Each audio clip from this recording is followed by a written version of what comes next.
I don't think I want to have a child because I was so anxious as a kid. I was an awful student. I don't know if anybody else was really bad at school. I was anxious the whole time. Hangman was the worst. That game really messed with me. You guys remember that game? Why was that ever okay for us to play? Children with like limited sense of fiction and consequence and such a weird thing. They would draw like a medieval hanging device on the board and a bunch of dashes underneath. You had to guess the word, and if you didn't guess the word, you murdered a man, like you killed a guy. Collectively, like you're all complicit. One dumb kid, and everyone's guilty of accessory to a murder now. And it was never a quick death. Remember? They would draw like his big dumb head and a stick body. And if the teacher felt bad because you were doing horrible, they'd draw like sneakers on the guy. Remember? Like big high tops. And a pilgrim hat, like tipped to the side. He was always wearing a pilgrim hat. I'm just torturing this dude because I don't know pneumonia has a P in it. I'm like, just erase the board, get rid of them. I go home, my mom's like, you want a chocolate milk? I'm like, you better make it a double. We lost a lot of good men today, Ma.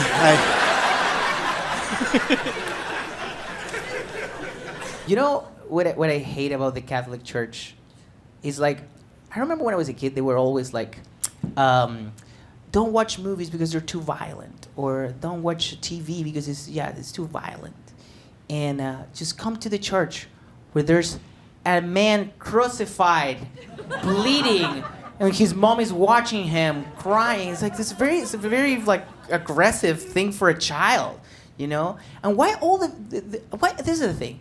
It's like Jesus Christ was alive for 33 years, but all the pictures of him is from the last 4 days. He's always bleeding and suffering.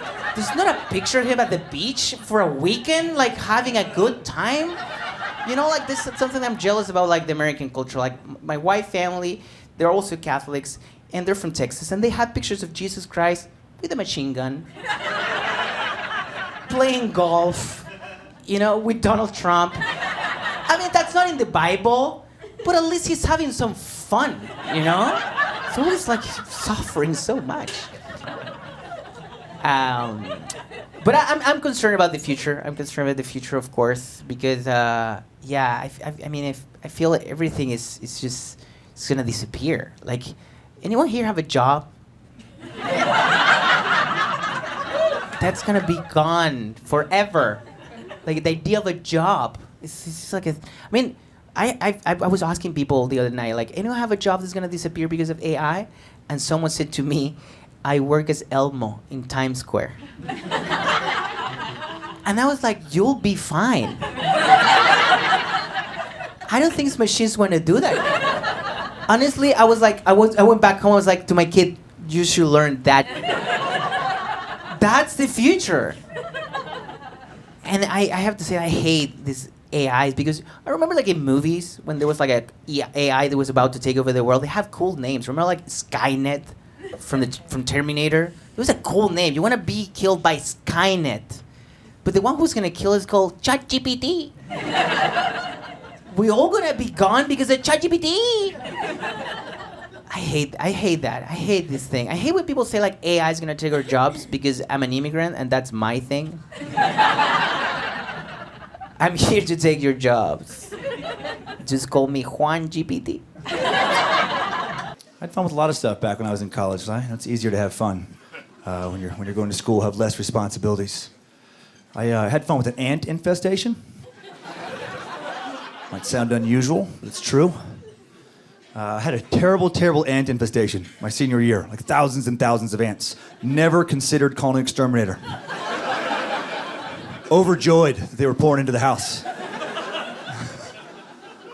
Why call an exterminator? You don't call for backup, when you've declared war. Those ants march into a house of death. I used to like to lure them onto the kitchen counter with some maple syrup.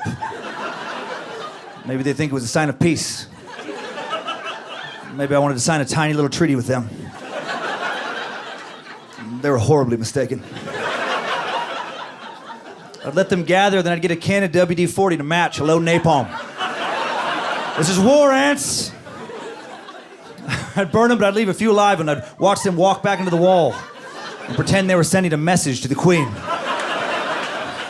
He's gone mad, Your Majesty. He burned Richard. That's exactly how they talk inside my head. If you want to have fun with ants, but you don't want to actually hurt them like that, you can also just kind of psychologically torture them. I discovered how to do that as well. Take one ant, put him in a Tupperware container full of sugar, seal him in, and just start laughing. This is his worst nightmare. All the sugar he could ever want, nowhere to take it. Walk around and around, just losing his tiny mind. After like an hour, you take him out, throw him back on the anthill, and laugh some more. They're gonna have questions he can't answer. We smell the sugar, Nigel. Where is it? I do not know, sire. I do not know. Yeah, those ants were British. All ants are British because they colonize. By the way, speaking of doctors, I gotta tell you something about myself. I'm a little bit of a hypochondriac. I am. I don't know if anybody out there. Like, I enjoy going to the doctors. Yeah, I like it. I treat it as a date. I dress nice. I put cologne. I bring snacks. Like, I don't mind waiting. Like, people hate waiting. I don't care. I like waiting. I don't care. What I don't like is when the doctors don't examine me, when they don't do anything. Like, the other day, I waited for like an hour, and the doctor came in, and he just looked at me. He's like, "Oh, Francisco, you're fine." I was like, "What?" I was like, "Nah, touch me." Not paying copay for nothing. Fill me up. Right? Pretend you're doing something, right? At least do the stomach thing. You know what is the stomach thing? You know, like, I don't know what that does, but at least do that. So when I'm driving home, well, he did touch my stomach, so I guess I was just in Arizona, and somebody told me to go see the petroglyphs. I didn't know what those are. We get out there, they're these ancient rock drawings, and there's a plaque that says, unfortunately, there's no way to translate what these mean today. However, this little squiggle might be a snake, and you're like, yeah, I could see that. And then they go, and this little circle might be a portal into another world. Wow, you really took some liberties on that one. No way to translate, but you're gonna guess portal off of that. Okay. You're not gonna guess that they were drawing a circle or the sun? Portal, all right. And this lady, I didn't see her standing right behind me, and she goes, "Don't you wish we could take a time machine and ask them what they really meant?" And I think that's why I don't love talking to strangers.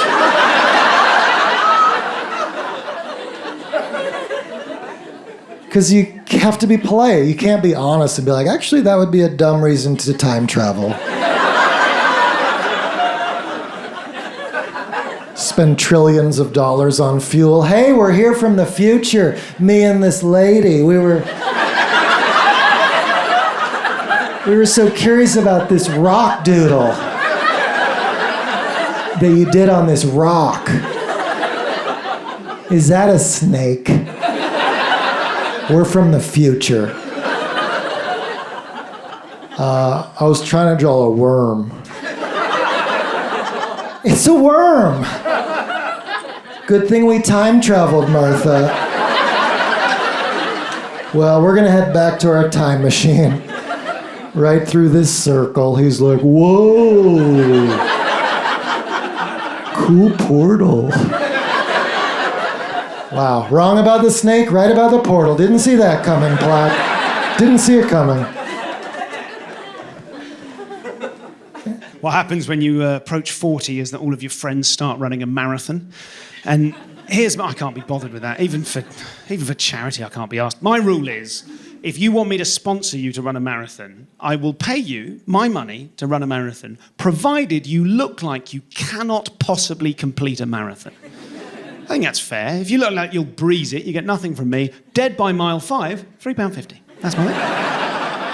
My friend Josh said he wanted to do a skydive, right? He was really interested in doing a parachute jump. He'd always gone on about it. And he said, finally, I'm going to do it. And I went, good for you. And he said, but can you give me some sponsorship money, right? I'm doing it for charity. I said, whoa, whoa, whoa, whoa. You're not doing it for charity. You're doing it for Josh, right? Because you want to do it. You're doing it for you. He said, no, it's for charity. I said, well, in that case, let's try a little thought experiment, shall we? See if you can follow me through this. How about I offer you double the donation not to do it? And he said, that's not really in the spirit of the thing. Okay, fine, you go ahead. You go ahead.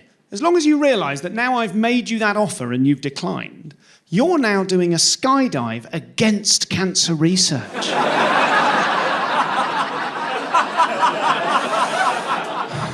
Which is particularly appalling given what happened to your brother, if I may say. I got an email from my doctor's office telling me my doctor is becoming something called a concierge doctor, meaning there's a $2,300 annual fee just to see her, and I still have to pay for all the appointments. Email said it's a great program. You get a special phone number where you can text your doctor 24 hours a day. A special phone number? You mean the doctor's phone number? I can text her 24 hours a day? Okay. Dear doctor, sorry to bother you at 4 a.m. on your burner phone. But I have a really important question. Can I take a third Advil? I implore you to write back before 5. My head is pounding. It's hard finding a good doctor. Hardest doctor to find is a therapist. One of my insurance company's website looking for a therapist. They had a list of therapists who take the insurance and you can sort them by distance. Seemed like a weird way to find a therapist. That's the way I find a dry cleaner. Can't imagine that someone's like, I'm really depressed, but if you make me walk more than 2 minutes for excellent care, I'll be really, really depressed. Can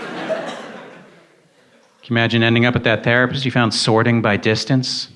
I'd be at that first appointment. Todd, I got to ask you, how did you find me? Oh, your office is in my building. I live directly upstairs.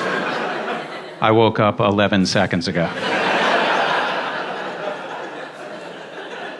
Thought you looked familiar, Todd. Probably seen you in the hallway.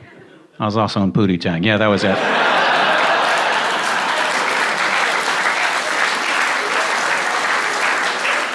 I've never seen you in the hallway. It was your small but pivotal role in Pootie Tang. That's a weird word to mispronounce. Hey, you said Pootie Tang wrong. Okay. I think you got the joke. Therapists have websites now. I saw a therapist's website and a link to his Twitter page.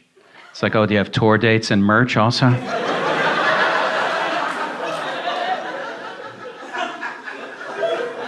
I clicked on this guy's Twitter page. I saw he followed a bunch of comedians. I was like, ooh, not going to this guy.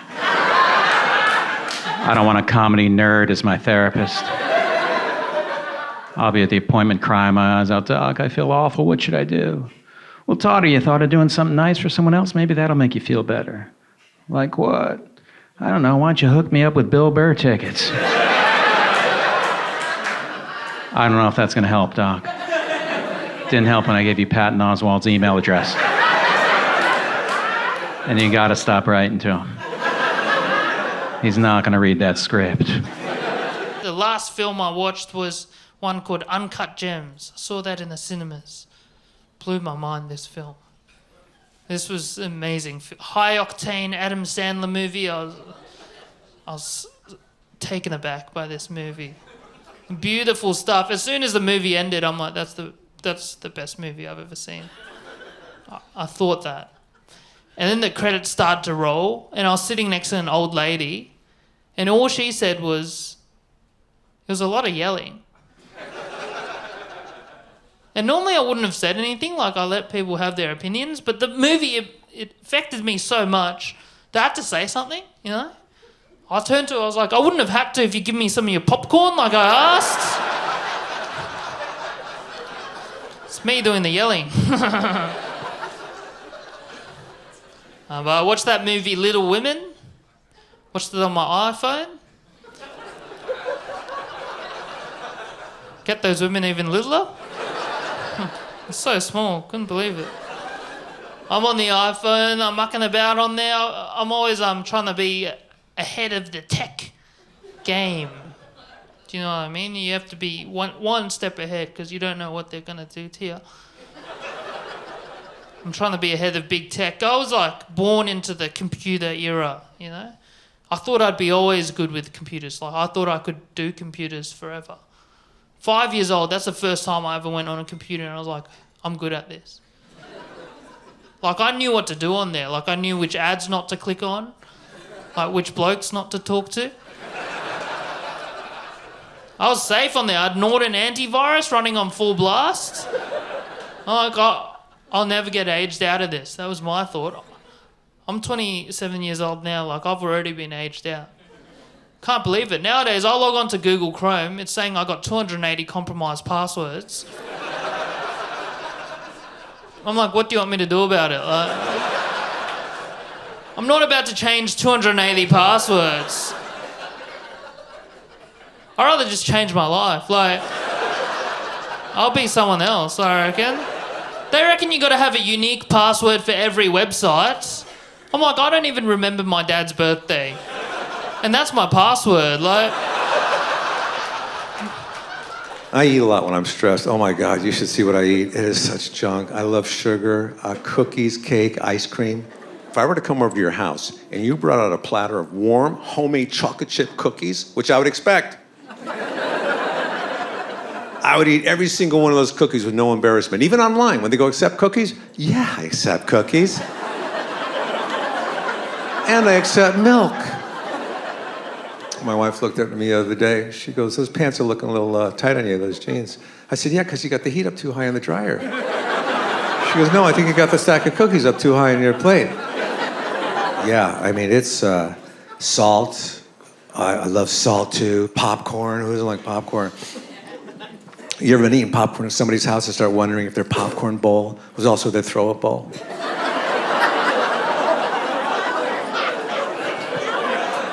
Because it is our house. Bagels, I like bagels. I like to order the everything bagel and then ask the server to put the everything on the side. Because I may not want all of the everything, I may want some of the everything.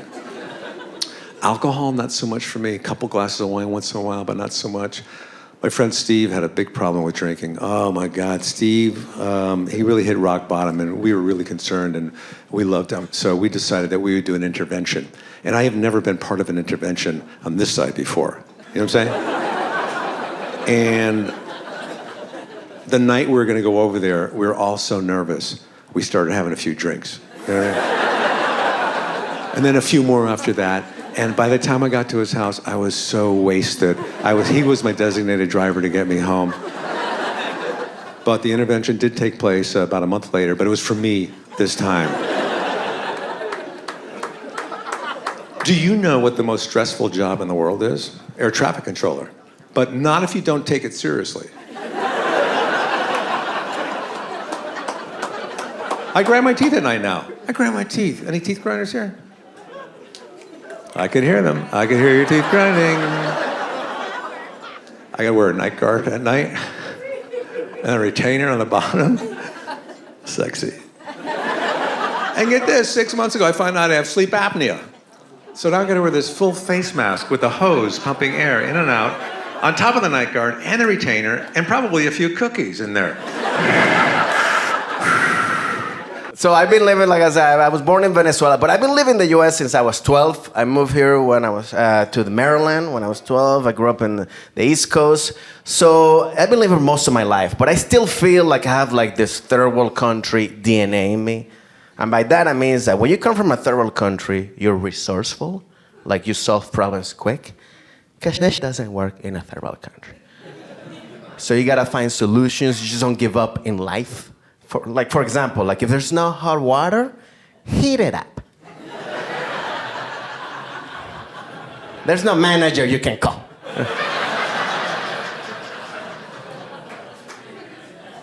And somebody's always gonna help you in a third world country, and they're always gonna say something like, "Let's see what I can do." Like that's the phrase, and that's everywhere because the other day I was at this bar, and the bartender was Cuban, and my girlfriend wanted a Diet Coke. So I go and talk to the bartender in Spanish. I was like, "Hey, bro, can I get a Diet Coke?" And the bartender realized that I was from Venezuela, so he's like, "Hey, bro, so we don't have Diet Coke, but what I can do is that I can give you some regular Coke and put some water on it." And I was like,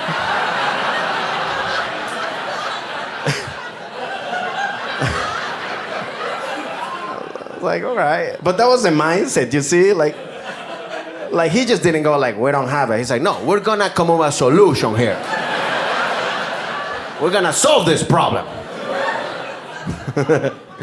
Which, by the way, I would love to see this guy as a doctor, just doing the same thing, right? Right, back in Cuba, it's like, so welcome. So you need a blood transfusion. So your blood type is A positive. We don't have that. But what I can do is that I can give you some A negative and then add some B negative. Because 2 negatives make a positive, papi.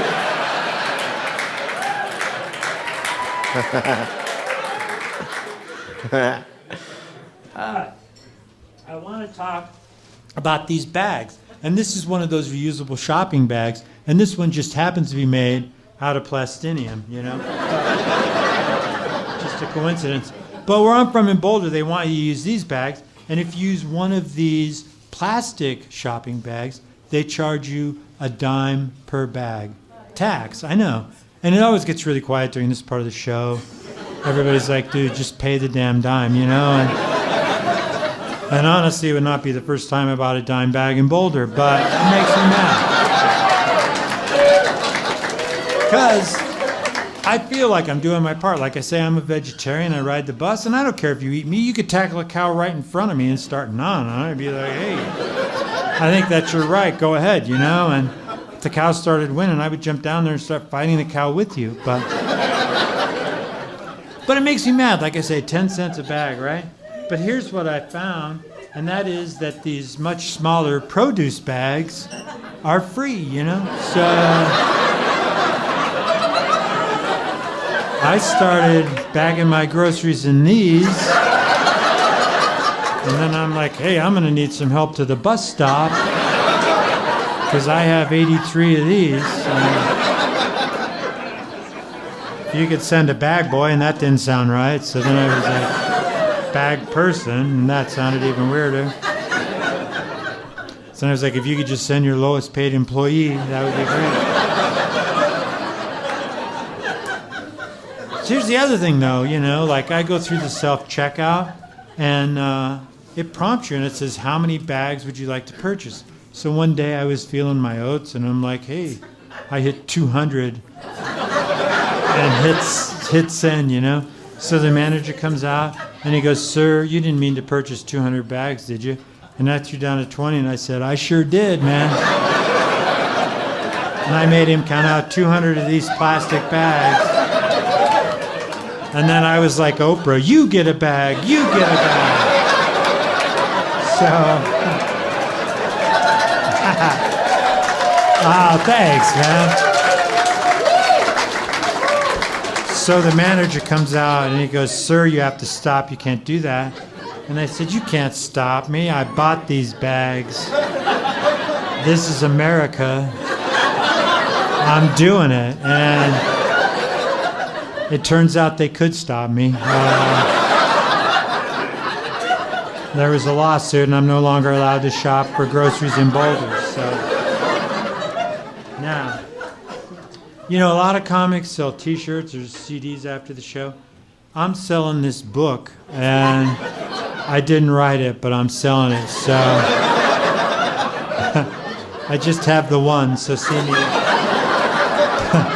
me in a hurry if you're interested. And I'm also selling this. It's Thin spaghetti. If you're listening at home, I'm selling some thin spaghetti. It's, I guess I should describe it. It's a 1 pound box of thin spaghetti. I did one of those things at the grocery store where you buy 10 and you get a really good deal. So I bought 10 of these, and then it turns out I'm not a fan of thin spaghetti. So $1 OBO. All right. Now, I want to talk about this. This is a book called The Lunchbox Surprise, and it's not for sale, but I wrote an alternative ending to The Lunchbox Surprise, and I'm going to share it with you tonight. But I wanted to tell you this. I did this joke forever in the 90s, and then the illustrator and the author of The Lunchbox Surprise contacted me and said, hey, here's another surprise. We don't like you doing this, but... So now I'm going to go ahead, and this is how it starts, I swear. It's time for lunch, it's time to eat. The teacher says, now take your seat. All right, that starts off nicely, you know. My lunch is best, say Jan and Pam. I'm going to call BS right off the bat on Jan and Pam. I haven't seen anybody's lunch. I don't know how many kids are in the class. It's like, calm down, Jan and Pam. Let's see how this thing plays out, you know? I'm going to skip ahead because it does read a little long. Jan has peanut butter, bread, and jam. All right, that sounds pretty good, you know? Okay. Dan has soup. Or no, I'm sorry, Pam has soup. Dan has ham. I'm giving it to Dan, man. I mean, he's packing the animal protein. Max has chicken, rice, and peas. I'm guessing Max is Mediterranean. I don't know. Just saying. I'm just saying, I hope he has his paperwork in order.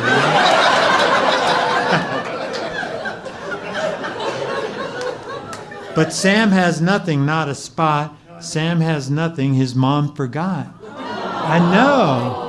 It takes a weird turn, man. I'm like, what is Sam's mom getting into that she's sending an empty lunchbox to school? That's the story I want to read. Sam is surprised, Sam is sad, Sam is hungry, Sam is mad. I don't blame him, I'd be mad too, you know? Now here's the part I wrote.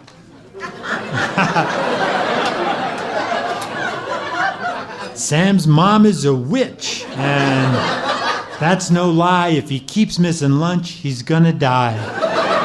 Hey, thank you so much. So much fun. I feared thermometers, I feared moths, thunder. Thunder debilitated me as a kid, okay? My mom, when we had a bad storm, my mom used to have to talk me down from the thunder. And she used to say, honey, don't worry about the thunder. That's just God. Bowling. You've heard that? Yeah, you've heard that? Why are you applauding that? Why would you applaud that? That's a lie right there. Why do we do that to children? Don't lie to me. Tell me the truth about thunder. The truth isn't bad. There's no need for a cover-up. Just, it's a cold front meets a warm front, boom, boom, you got some thunder there. You tell me, you fill my head up with fables? You fill my head up with fables. You tell me it's God bowling. I took that information to school. I walked into school that day like a confident meteorologist. So I was like, you guys are scared of this? That's just God and his good time pals.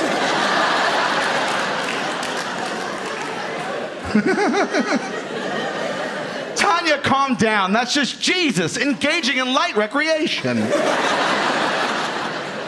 It's a sensitive time in this world, you know. A lot of people getting canceled it's, you know, unless you've lived a perfect life, brace yourself. It's tough. Even like sometimes, you know, get people that finally nitpick about something and they'll get him in trouble. Like honestly, I think if he was around right now, I think even Jesus would get canceled. If he was performing like all the same miracles, people would find something to, like right now, if Jesus cured a blind man, I bet half of the internet would praise him and be like, oh, it's amazing. What a miracle. Thank you, Jesus. The other half of the internet would be like, why didn't he cure a blind woman? Jesus is sexist. Men have had vision for long enough.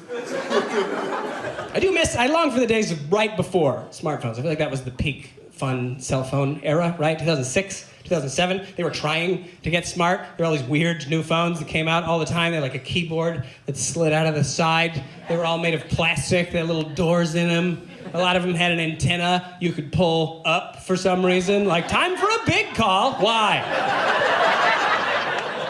Just make it work all the time. Did that ever save a call? Was it like, I'm losing you, hold on. Oh, nope, got you back, yeah. No, I had an extra 2.5 inches of antenna in the chamber. Crystal clear now. But then the iPhone hit, 2008, right? Changed everything.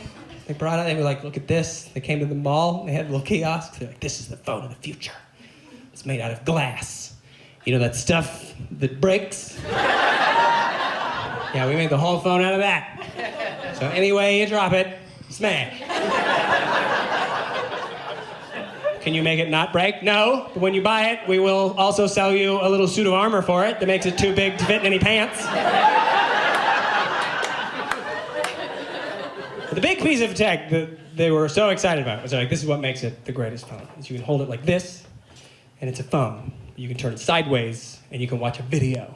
And it knows when you turn it, and it turns on its own. And we were all like, wow. Flash forward to today, anytime my phone turns, I am furious. I'm like, why is it turning? Stop turning. I'm in bed. You should know I'm in bed. You know everything about me, phone. The first thing they had to do on the next iPhone they released was make it so you could turn off turning. They're like, we're sorry about all the turning. You can turn turning off now. Turning's turned off, there's a thing, you slide down, no turning. Turning's off, but then you have to remember turning's turned off, because sometimes you try to turn it, you're like, hang on, I turned turning on.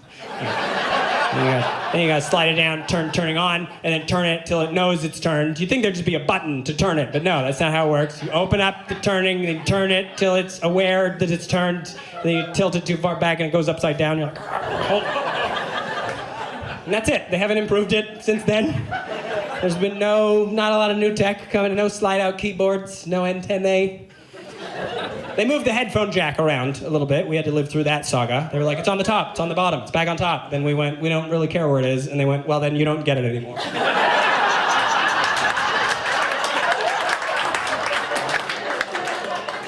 We took it away. Everything comes out of one hole in the bottom now, like a bird.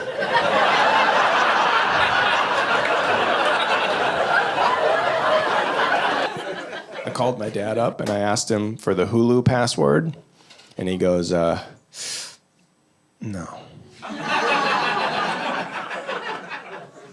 Not over the phone.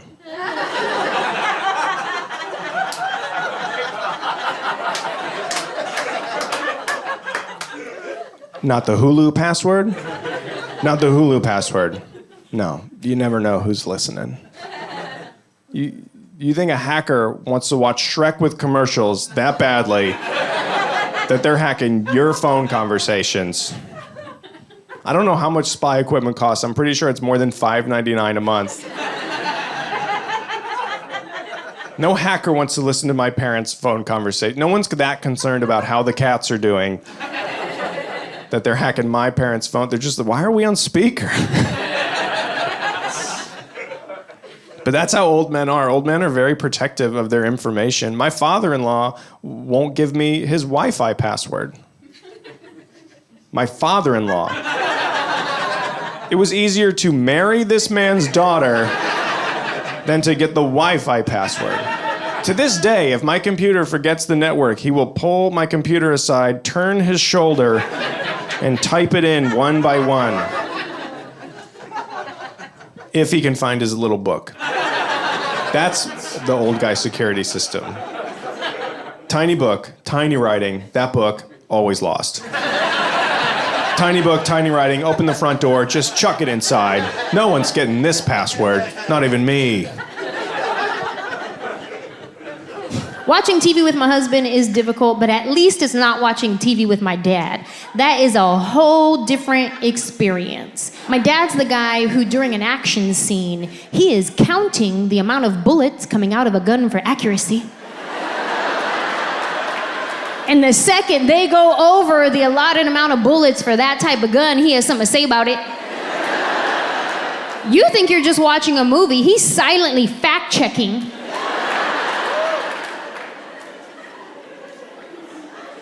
Ah, come on. 47 bullets and a Glock. This isn't real. Really, Dad? The bullets is what made it not real? Not the zombies they were shooting? Yeah. I liked Costa Rica. I've never been there before, and I had my first massage in Costa Rica. And yeah, hot stone massage. Anybody get a hot stone massage in here? Yeah? A couple people. If you haven't got one, I'll tell you the name is not that great. Like they could do a little bit better with the naming. Something like, I don't know, very hot stone massage. Or like, hey guys, is this lava? That would also work. I don't think at any point during a massage should you go, are you ironing me? You're not removing my stress, you're cooking it. It's very rough. Also, no one ever told me that masseuses whisper in your ear. That was new to me.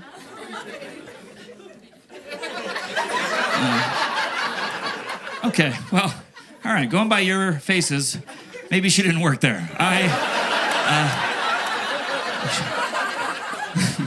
Nobody.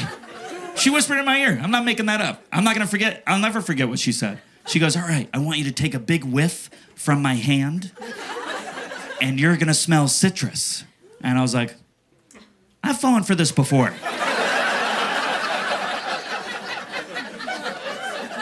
Who sent you, Jeff?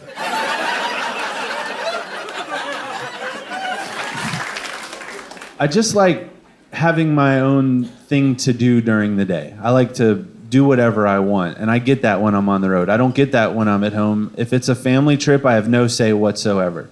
Not long ago, we went to Amish country. I don't know if anybody's ever been to Amish country, but that place sucks. It is terrible. Not fun. You know what I didn't like? I'll tell you what I didn't like. The people. I didn't like the people. I found them to be very hypocritical, you know, because they're like, we don't believe in electricity, but we'll use it if we need to run your Visa card. And I don't like that attitude. And I told him, I said, go big or go home, Ezekiel. Don't plug up, dude. It's a slippery slope. And he didn't like me, you know, probably because his name wasn't Ezekiel and I kept trying to guess what it was. I was like, Abraham. No. Jebediah? No. All right, I'll stop. The only reason I agreed to go in the first place was if I was allowed to take pictures and document the whole trip on social media. And the first time I took a picture, I get scolded by this Amish guy. He's like, sir, we would appreciate if you're going to take pictures, you didn't take them of us. And I said, why is that? He goes, pictures give people a sense of pride. We don't like to do things that make us feel proud. I'm like, you're charging $3,000 for a kitchen table without any chairs to go with it. I'm pretty sure you're proud of that table, all right? Why don't you worry about filling in that mustache? Because you look silly. I don't care how good your pretzels are. I'm never coming back here again. Are you kidding me? Not proud? Really? Why don't you tell me for the 5th time how you put that barn up in one day, okay? I don't need this. I left him a scathing Yelp review. I never heard back from a manager. So my birthday, I was angry and I was driving. Everybody knows when you're angry and you're driving, you crash. So I was speeding really hard. I get pulled over, right? The cop gets out of the car. It's a black cop, so immediately I'm like, yeah, about to get a discount. So he walks over, right? He goes, let me see your license registration, please. I panicked and I gave him my Applebee's gift card. He goes, you trying to bribe me with an Applebee's gift card? Get out the car. And when he said that on the inside, I was like, it's my birthday. But on the outside, I just turned 19. I'm trying to be tough in front of my brother. I'm like, I got a car, don't matter to me, cuz. Oh, you gonna put cuffs on me? Okay, you think it's the first time I've been in cuffs? Because it was. I was like, these are so cold. And he goes, what's up with your attitude? And I was like, I ain't got no attitude. But I said it like that. So he starts to put me in the back of the cop car. As he's doing that on the inside, I was like, it's my birthday. But on the outside, I'm like, it's my birthday. And I peed on myself a little bit. It wasn't like a full amount of pee. It was right before the cutoff point. I was like, ooh, that was almost unstoppable. And so I get inside the back of the cop car because he wouldn't let me in the front. And he goes, hey man, what's going on? I was like, it's my birthday. Everybody forgot. And then he checks my ID. sees it's my birthday, and says, all right, man, get out of here. I was like, are you serious? He goes, yes, I'm serious. Hurry up and get out before I change my mind. And I was like, oh, snap, man, but like I'm in cuffs right now. And he says, oh yeah, my bad, let me get out. Then he gets out, he unlocks the door, he uncuffs me, goes, hey man, just slow down. I was like, thank you so much, officer. I start walking back to the car, hit that little spin move, hey. You know that spin move where you try to wipe all the tears before your brother sees you crying? I did that one. And I get in the car, my brother's like, I already heard you crying. I was like, I don't care, it's my birthday. I'll cry if I want to. Like, you know, you would cry too if it happened to you. And, you know, the cop, he pulled up right next to me. And he rolled down the window and says, hey man, happy birthday. Pulls off. I'm like, wow, this man just stole my Applebee's gift card. The worst birthday ever, man. I saw this old man, like grandpa-age old man, getting gas at the Costco a couple months ago. And he knew exactly where his gas tank was. He goes right up to his gas tank. I'm watching him. Now he starts hitting every pocket on his person. And grandpas have just like 1 million pockets. Why is there so many pockets? And I'm like watching him, like, what are you doing, sir? And then finally he found it. Just a single key that was floating around his body. Single key for his gas cap that had extra security. He had a lock on his... I saw this and I was immediately like, sir, where do you live, sir? Wherever you live, sir, you gotta move. You gotta move. You gotta move away from whatever old people you live by, sir. I know that this guy lives by old people, okay, because I'm a millennial and I'm gonna speak on behalf of our entire generation when I say, we don't know how to siphon gas, okay?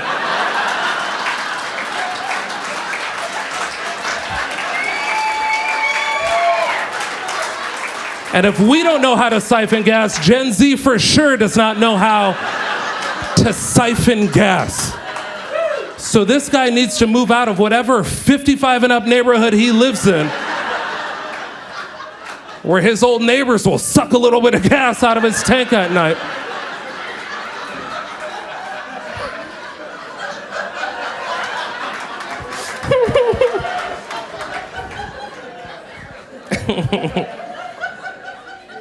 I thought about that old guy for like 3 weeks after I saw him do that. Every time I would pump gas, I would think about that old man. And the thing that bothered me the most, San Diego, is I was like, why don't you just put the key with your truck key? Just put them together so you could save time, Grandpa. You just put it together and it's easier. You know where it's at. And then the more I thought about him, I figured it out. I'm like, this guy is like my grandpa. I don't know if your grandpa's like mine. He's like a retired Navy guy, and he has systems and protocols for everything that he does. And it takes longer, but he'll tell you exactly why it's better. Like, they just have their system on how they do it. And I figured it out. This is this old man's security system for his truck. This is his security system. Like, if his truck ever gets stolen, he's gonna call the cops and be like, hi, yeah, my truck got stolen. It's a 1997 Ford F-150. They always know everything about the truck. 1997 Ford F-150 Lariat Edition, scarlet red. Yeah, it got stolen from in front of my house. Yeah, if you could just set a search perimeter for about 50 miles from my house, I'll think you'll... What? What is that? No, yeah, I never fill it up to full. It's got about a 50-mile range. I got a 50-mile range. No, the gas cap is locked. They can't get into the gas cap. It's locked. You know, I got a funky key from Korea. Nobody could get in the... Yeah, just head down to the county line and like work your way back to my house. Let me know when you find my truck and just come pick me up in your cruiser. I'll bring my water hose and suck a little bit of gas out of your tank. Get me down to the Costco. I'm approaching the age where I'm gonna start getting my clothes the same place I get my groceries. Say I won't. You will catch me at Costco. Yep. About to get them Kirkland jeans, them Kirkland socks, that Kirkland body wash. Hey, this Kirkland gang, what?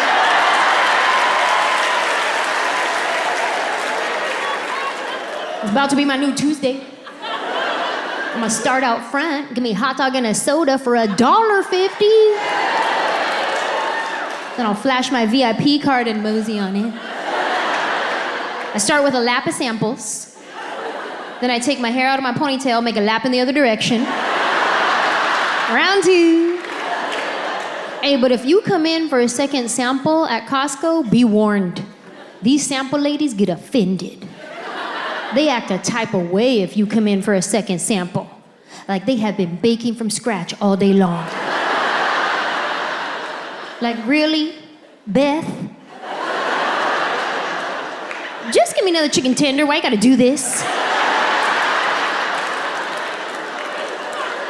It's embarrassing enough just asking for a sample. It's embarrassing, right? Because you have to pretend like you've never heard of this product before.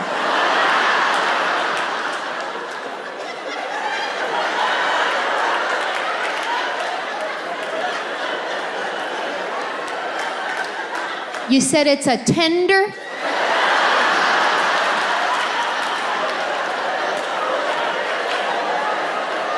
And you dip it?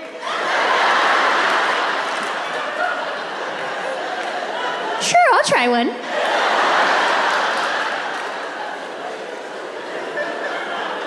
I be coming up with lies just to get a second sample. I do. I'll be like, I'm sorry, can I get another one for my husband who's really hungry? Where is he? Oh, he's at home. Which is a huge bonus for me. I don't know how to cook. I never learned. I should have. My mom tried to teach me growing up. I was arrogant about it. I was like, I don't need to learn this now. I know where the grocery store is. I'll figure it out when I'm an adult.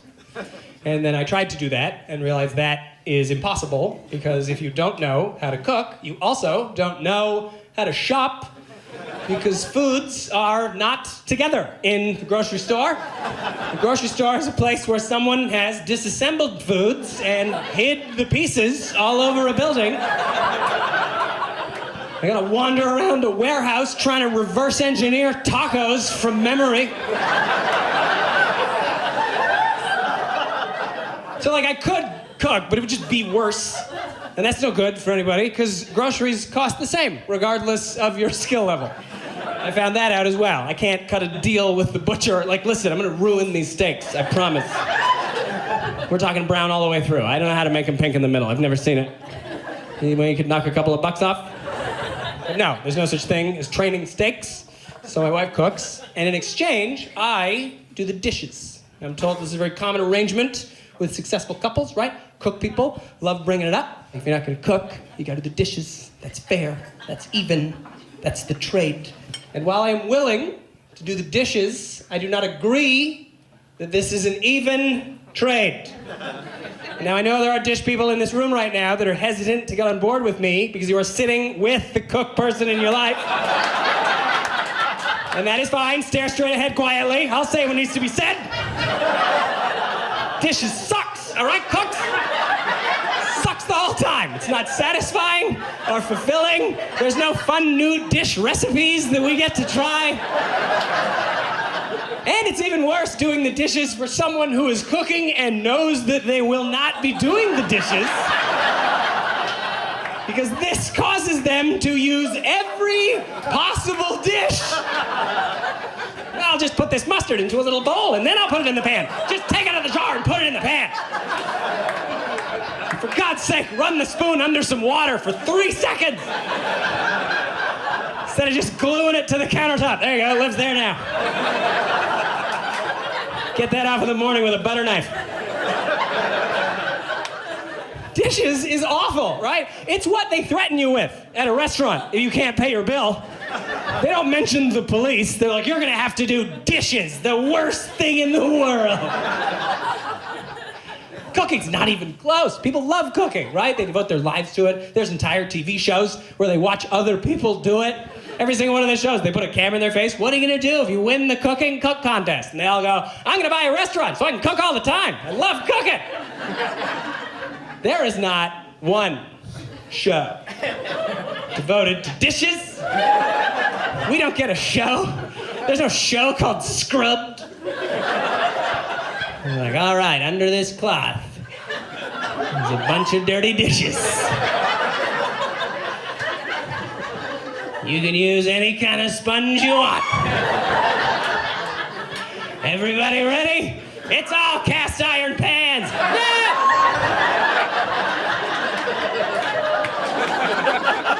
Our dog is a very special dog. He is actually an emotional support dog.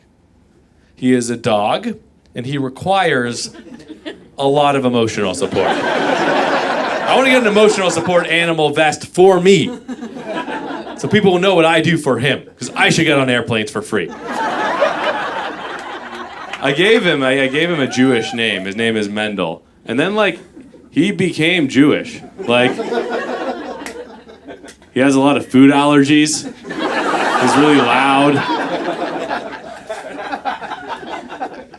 And he always his favorite thing to do is to steal the remote to our TV. So I'm so afraid an anti-Semite will find out about this and be like, he's trying to control the media.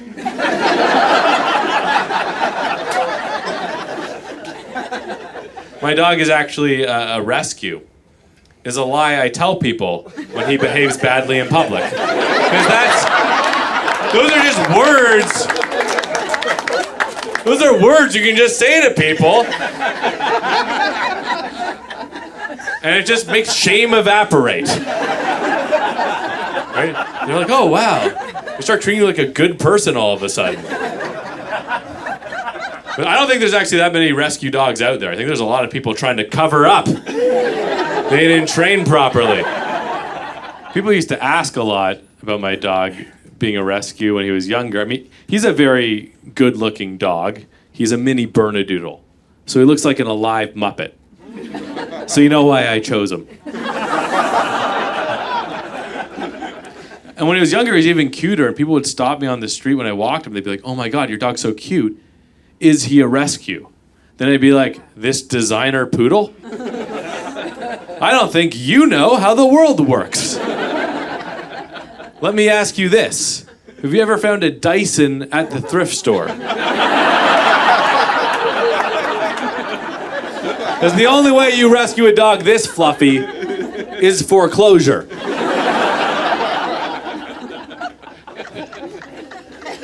I don't know if anyone here is considering getting a dog. If you are, you can ask yourself these questions. Do you have many open wounds that go unlicked? Do you find putting on or taking off socks to be too uneventful? Have you ever heard your doorbell and thought, yeah, that could be more annoying? Then I recommend dogs. These slippers are too easy to find. Some dogs can be really difficult, though. You don't know what you're going to get. I have a friend whose dog is so difficult, he tells me his age backwards. I'll ask him, how old's your dog now? And then he's like, I think I have 7 years left.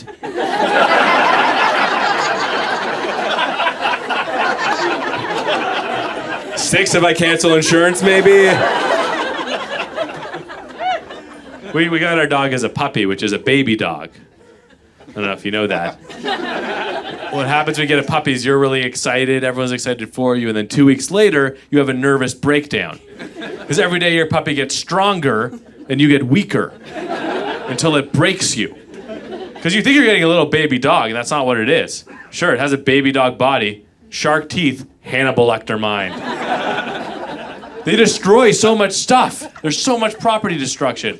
And you have 2 choices for how to deal with that. Either you can get angry and stressed out constantly, or you can embrace a Buddhist philosophy. I realized this because I came home, and for the second time in a row, my puppy had chewed through a brand new pair of Birkenstock sandals. And I was like, either he has now cost me $400 plus tax, or he's teaching me an important lesson about the pointlessness of material value. Namaste. I now understand that, like the sandals, I too am temporary. This annoyed me. I was on the phone with somebody today trying to get a phone number from that person and write it down, but they didn't have phone number rhythm, and that pissed me off. You know, talking about phone number rhythm, especially if there's like an area code involved, like 212, bum bum ba, bum ba, bum ba. That is the rhythm I think we're all familiar with. This guy had no clue. I was like, okay, Hank, give me the number. He's like, all right, it's 2129.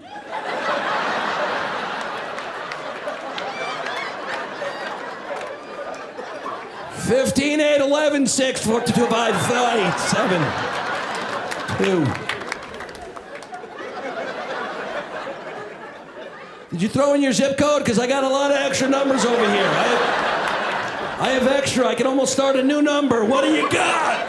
Start again from the top.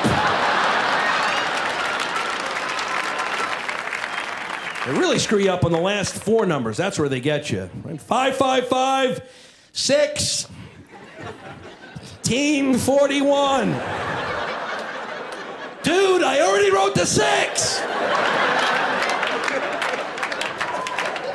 I made the dash too close. I can't shimmy the 1 in there now. Forget you.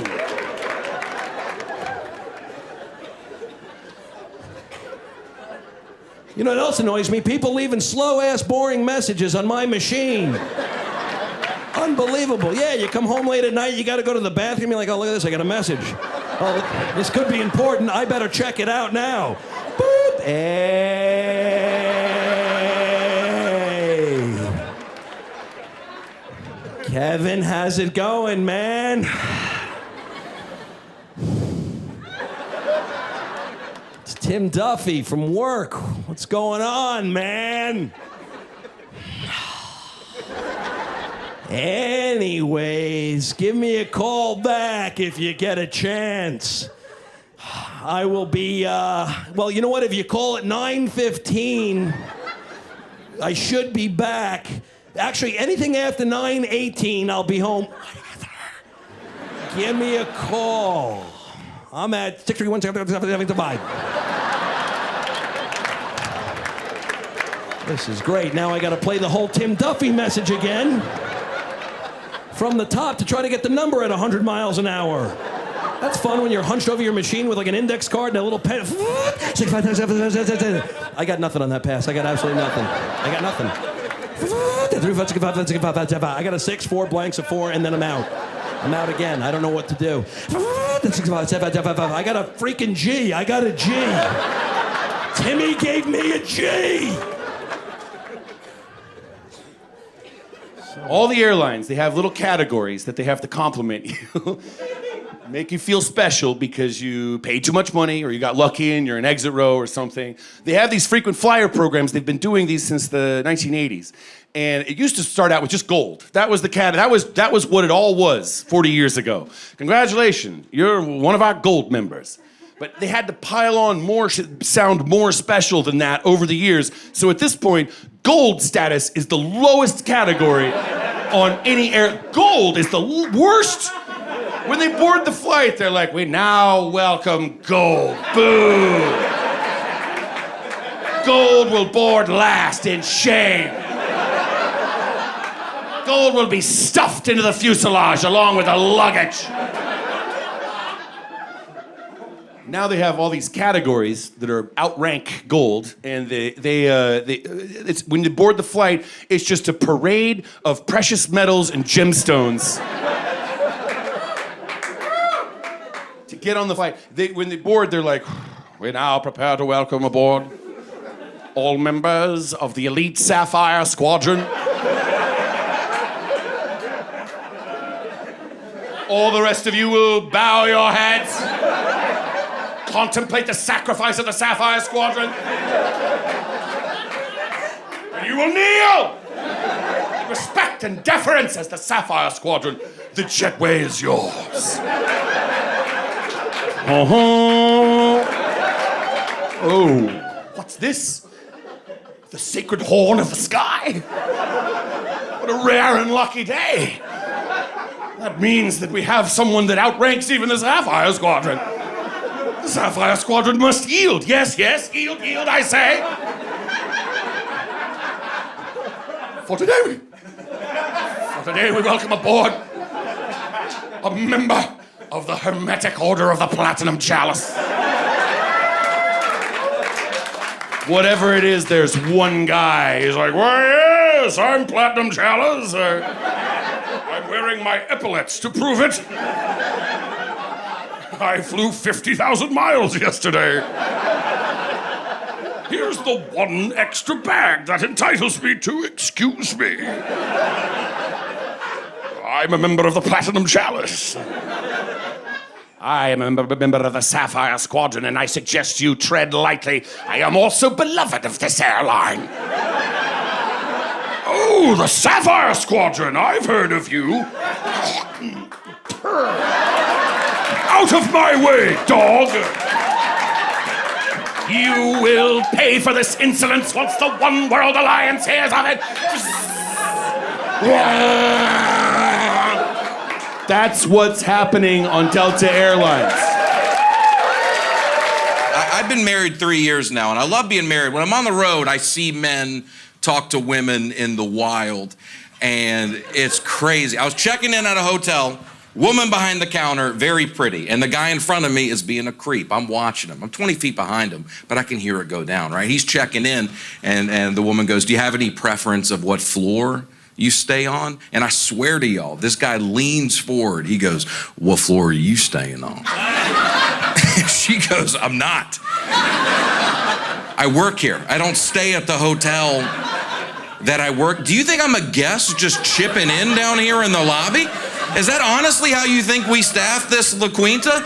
You think you gotta be the lifeguard tomorrow? I don't stay at the hotel that employs me, you moron. So he walks away, tail between his legs, rightfully so. Now I'm up next, right? I saw the whole thing go down. So I was like, okay, I'll bond with her over what a creep the last dude was. So I'm checking in, and she says, how many room keys do you want? 1 or 2? So I go, how many room keys do you want? And she did not get the reference at all, dude. I looked way worse than the first guy, if I'm being honest. The look on her face, she's like, they just keep coming in today. I mean, is there a creep convention in town? What's happening here? It was so much easier to make friends when you're a kid, right? I remember when I was 6, Craig moved in next door. He was 6. We were both just like, oh, age and proximity. That's all we need. Best friends for life. Some guy my age moves in next door to me now. I'm like, if this guy talks to me, I will be furious.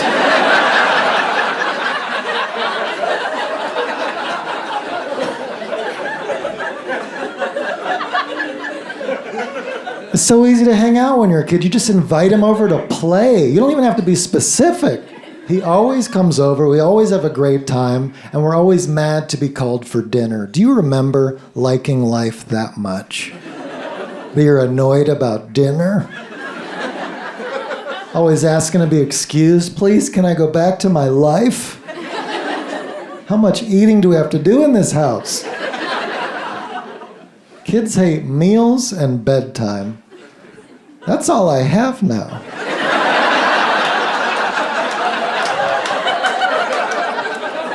Right? I call those the big 2.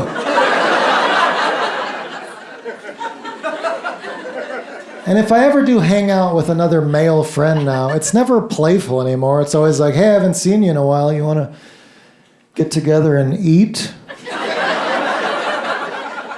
We could like talk and eat. Best case scenario, there's a big game on TV. We don't even have to speak.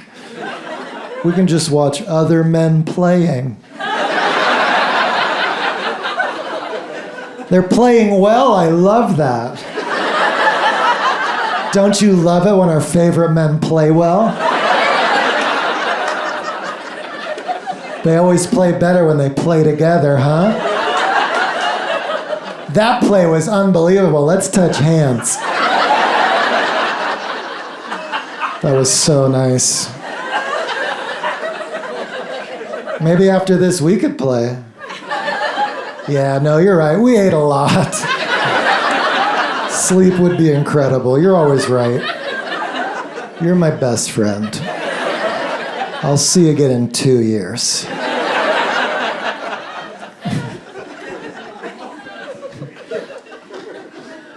Sometimes I don't think we give kids enough credit for how traumatic grade school is.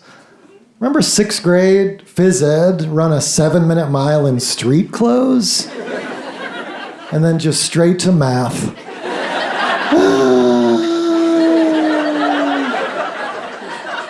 Shouldn't have worn hiking boots today.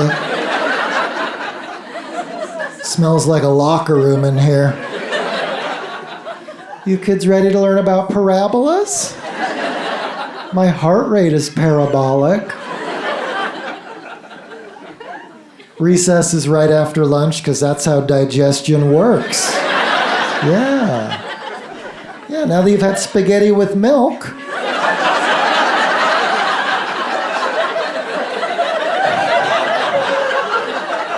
Seems like a good time to go run around in a parking lot.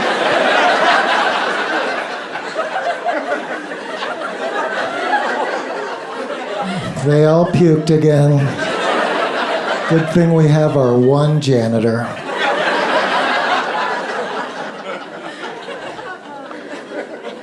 I think if I'd live one day on a grade school schedule, it would be the worst day of my adult life. Starting the day at 6 a.m., standing on a street corner in the rain, waiting on a bus with no seatbelts or schedule. Jostles you to homeroom. That's your coffee, is the jostle. Homeroom, you're not allowed to speak. No phones, no music, no gum. Do I have any human rights? No speaking. Now pledge your loyalty to your country. Go on, pledge how much you love America. I'm 7. And admit that there's a God. Admit that there's one God. Go ahead. My parents are agnostic. Well, I won't tell them. Go ahead. Admit that there's one God, and you can say it quiet. All right, you're free to go to first period U.S. history as taught by the JV football coach.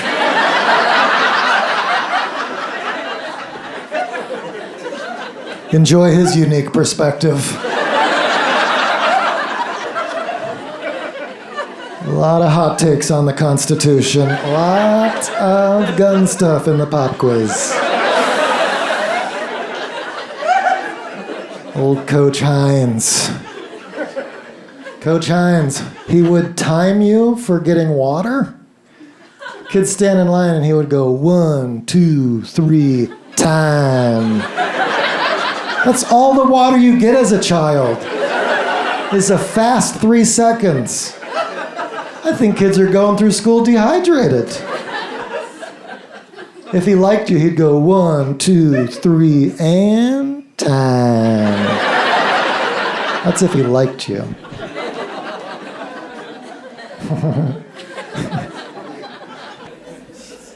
Taco Bell is amazing. You guys like Taco Bell?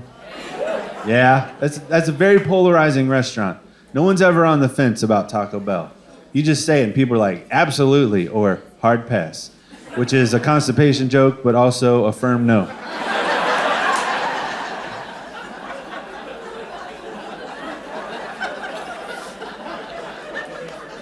I respect Taco Bell because they know what I just said. They know if you're gonna eat there, you're gonna eat there. You ever seen a commercial for Taco Bell? Never makes sense. Doesn't have to. Doesn't affect the bottom line. They'll put out a product that has the exact same ingredients as 6 other products on their current menu. They just change the name or shape of it and try to make you feel dumb when you call them out on it. They're like, you've never had this. This is seasoned steak, lettuce, cheese, tomatoes, and sour cream encased in a flour tortilla. How does that sound? I mean, it sounds like a steak burrito. Well, it's not.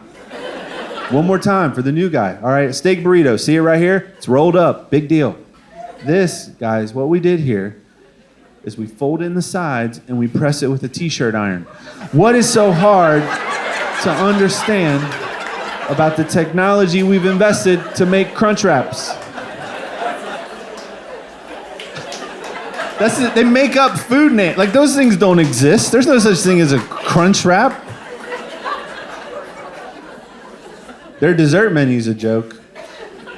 They just take other desserts you've heard of and change it a little bit. They're like, we're the only ones that have Cinnabon bites. Isn't that just a cut up Cinnabon? I mean, yeah, but we cut it up for you, okay? You could say gracias. Not bad. Is there like a cool container you're gonna serve them to me in? No, man, it's just a drink cup. But we gave it a Slurpee lid so you could cut your fingers trying to get the ones off the bottom. So, de nada. I remember several years ago, the Hostess company went bankrupt, and then a month later, an unknown entity saved them from bankruptcy. I thought for sure it was Taco Bell. I was waiting on that commercial forever, right? It's the Twinkie burrito. We have stuffed a Twinkie full of taco meat. Some people are like, ooh. Potheads are like, absolutely. Sir, would you like Twinkie cream or sour cream? I don't care if it's coffee cream. I would just like my Twinkie burrito, some fire sauce, 2 Ho-Ho Lupas, and a Mountain Dew. I would like the Baja. Guys, we got an obesity problem in this country. And I know you're like, is this dude about to make fun of fat people while using his stomach as an armrest? And the answer is yes. It's not that funny, lady. All right, just relax. Thought I could fool you with the track jacket. They sell these to anybody. You don't even have to be a runner.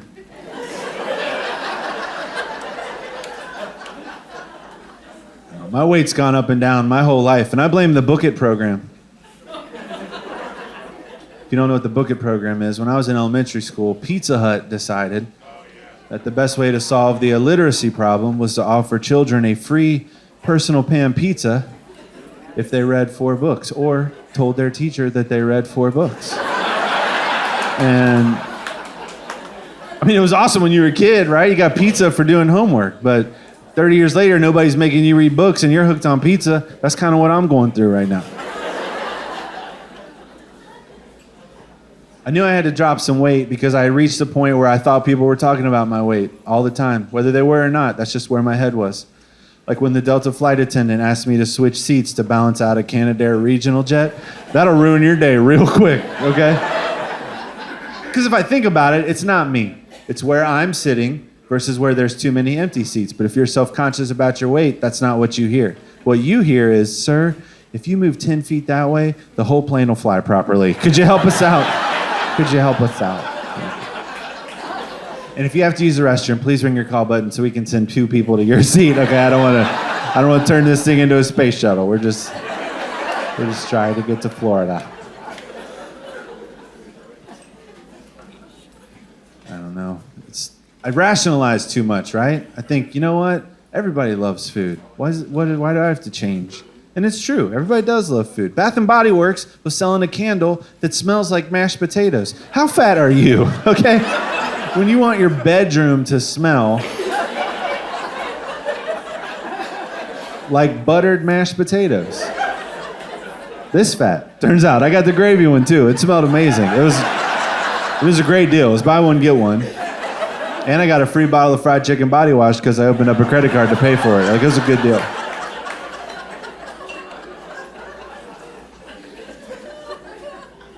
#1 show on TV 6 years in a row was Man vs. Food.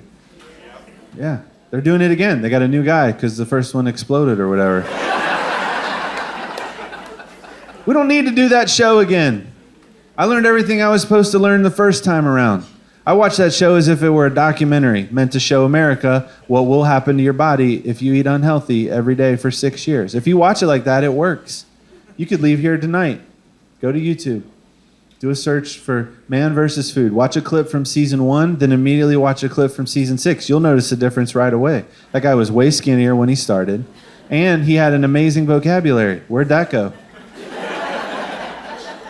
Watch season 1. He's very articulate. He's like, folks, there is a symphony of flavor going on in my mouth right now. When I bit down, I got heat from the peppers. I got sweet from the relish, little salt from the bacon. This place, they've done it. I'll tell you. They have made perfect harmony in the form of a sandwich. And then 6 years later, he's like,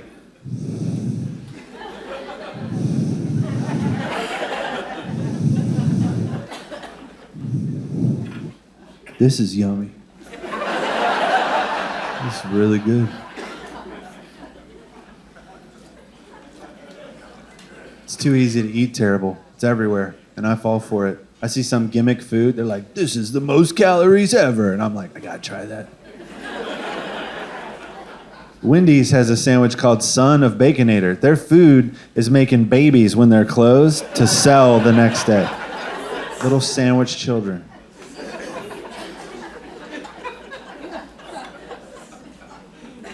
Golden Corral, that place is still a thing. You ever go to Golden Corral? You can go once. Can't go twice. Because when you go that first time, you learn there are no rules. There is no code of conduct. That's why it's called Golden Corral. It's just like the Old West of eating. I was like, maybe this was a bad idea. We tried to leave. The guy's like, sir, is there a problem? Look, man, I appreciate you giving me access to a chocolate fondue fountain for $9. The problem is I just watched the guy walk by with his prime rib. I was like, hey man, that's not gravy. I know. What is that you got? Whipped cream on corn on the cob. It's called cream corn.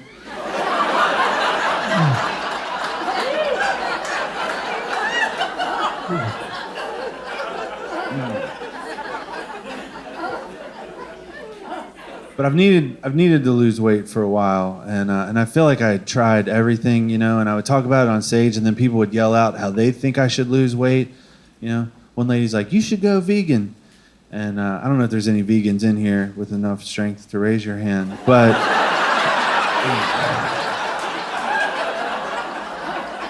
look, if you can do it, good for you, okay? I can't do it. I've only had one vegan experience. It did not go well.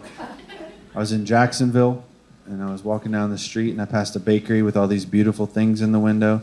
So I just kind of poked my head, and I go, excuse me, ma'am, what's that right there on the bottom? And she goes, that's a root beer float donut. And we just took it out of the oven about a half hour ago. Do you want one? I was like, no, I want two. But only put one in the bag, because the other one ain't making it out of this store. So she hands me the one over the counter. I take a bite as we walk to the register, and I was like...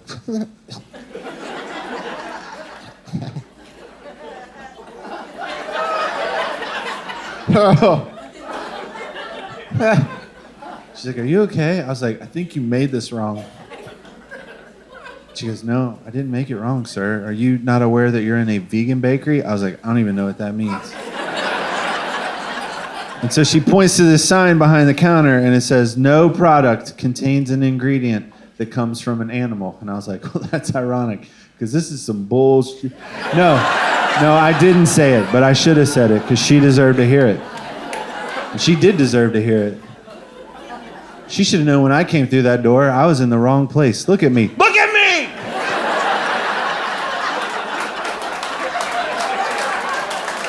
I guarantee I don't look like any of her regulars, okay? And I would have had a lot more respect for her if she would have been like, sir, I think you might want the place down the street.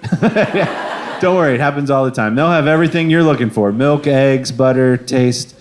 Right down the street. It's like 4 blocks. I'm sure you'll call an Uber. You can wait inside. It's fine. You could be any witness that you want to be. I started doing comedy in Ohio when I first started. My friends and I, you're always a broke person as a comedian, looking for ways to make money. Well, my one friend told me about this thing where you can sue somebody on court television, and the court show actually pays whoever wins, and it doesn't go on anybody's record. So we started just making up cases to sue each other, and then just split the money and make sure the plaintiff wins. I was a witness on Judge Alex.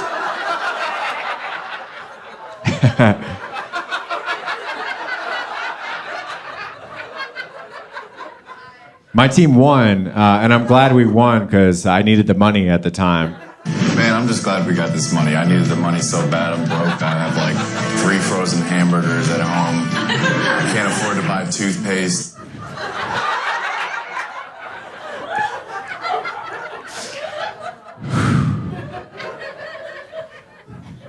You could be any plaintiff that you want to be. I was on Judge Joe Brown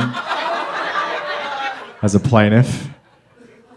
You can be any defendant that you want to be. I was on Judge Alex again as a defendant. I went a few years later. I used my middle name to slip past the producers. And this one I played a promoter. I was supposed to promote my friend's Battle of the Beards contest, and I kind of just blew him off and didn't do anything. And when I got to court, I really didn't have much of a defense at all either. And Judge Alex was not impressed with me. To me, I just think communication was failed. Communication was failed? I agree. What does that even mean? I don't know. I just think it was just a misunderstanding, and I don't understand why it's got to be like this. How much weed do you smoke?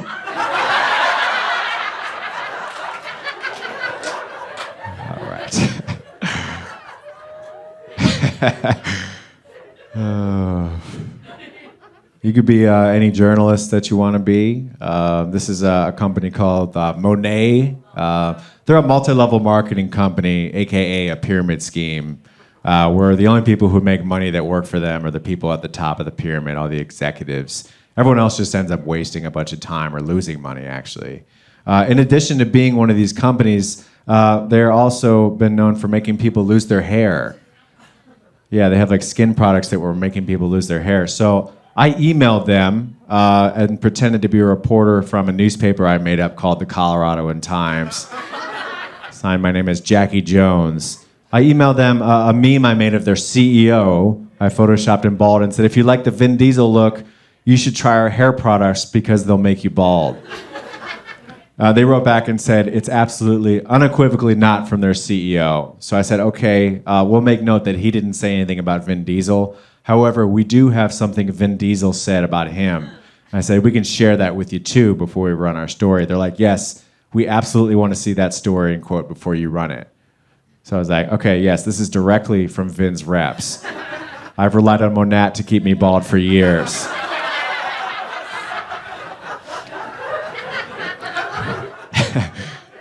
So after this email, the next email I got was from their lawyers.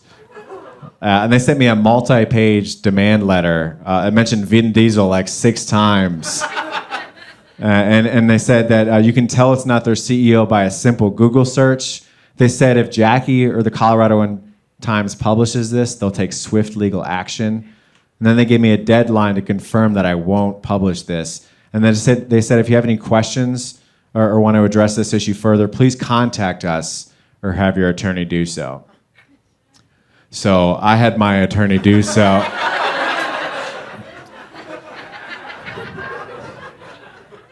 I wrote them and said, on January 28th, 2021, you threatened to take swift legal action. I'm reaching out to inform you that if you take any legal action against Jackie or the Coloradoan Times, even just a tiny hair of legal action, I'll respond by photoshopping every Monad executive bald. These photos will be posted on the internet and made easily accessible by a simple Google search. In addition, I'll get in touch with every bald celebrity to ask them if they'd be interested in promoting Monad, and that list includes, but is not limited to, Pitbull, Charles Barkley, Samuel L. Jackson, Dwayne "The Rock" Johnson, Larry David, Seal, Terry Crews, and the Dalai Lama. You have until Friday, January 29th, 2021 at 8:59 a.m. Mountain Standard Time to read this email. That time has already passed. If you have any questions or wish to address this issue further, please do not hesitate to contact a Jones. Sincerely, Jackie Jones. Jones, Jones & Jones, LLC, attorneys at law. You mess with Jones, you get the Jones.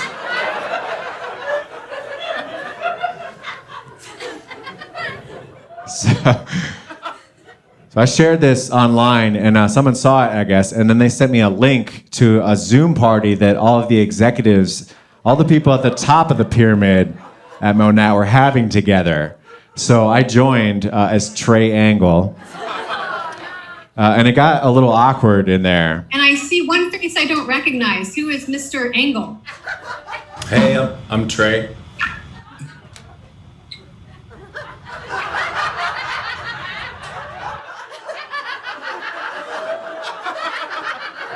And they removed Trey from the meeting. So I tried rejoining. I changed my name really quick and tried to rejoin, and they let me back in. So I was able to say, You mess with the Jones, you get the Jones.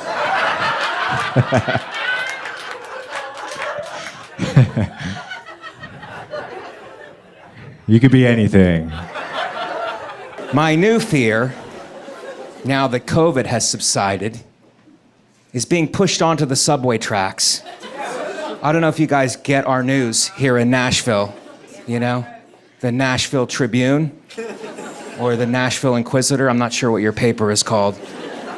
But we're pushing each other on the subway tracks.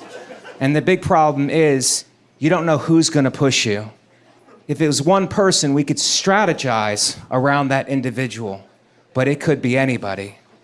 And I'll tell you what the answer isn't. Asking each person on the platform if they're thinking about pushing. Because I saw a guy who looked suspicious and I said, "Sir, you don't look right. Are you thinking about pushing?" He goes, "I wasn't before you mentioned it. But to be honest, now that you brought it up, it sounds like it might be refreshing." Yeah, guys, it's pushing season. So I just assumed I'm getting pushed, you know. Every time I'm on the platform, I get in a stance. Knee slightly bent, head on a swivel. You know, good form, getting ready to get pushed. Because I feel like if I get pushed, a lot of the trains are delayed. I can pop back up. Now I'm in that guy's head, you know? So no one talks about the pop-up. You're ready to get pushed, and you get pushed, and you pop back up. It shows that guy I'm resilient, right? He's just gonna push me in front of a train, dog. Am I relating to some of the younger people that way? Maybe, should I say dog at the end of the jokes? It's just, I'm trying to relate to the Gen Zs. So I'm on the platform, knees slightly bent, head on a swivel, ready to get pushed. I see a guy I know, he's a waiter at one of the clubs I work. I go, "Hey man, what's up? How was your pandemic?" He goes, "Pretty good." I go, "Are you going back to work soon?" He goes, "I don't do that anymore. I sell Bitcoin now." He goes, "Do you know what Bitcoin is?" I go, "I don't think anyone actually knows what Bitcoin is." He goes, "Well, let me explain it to you." And about 5 minutes into the explanation, I was like, "I'd rather you just push me onto the tracks."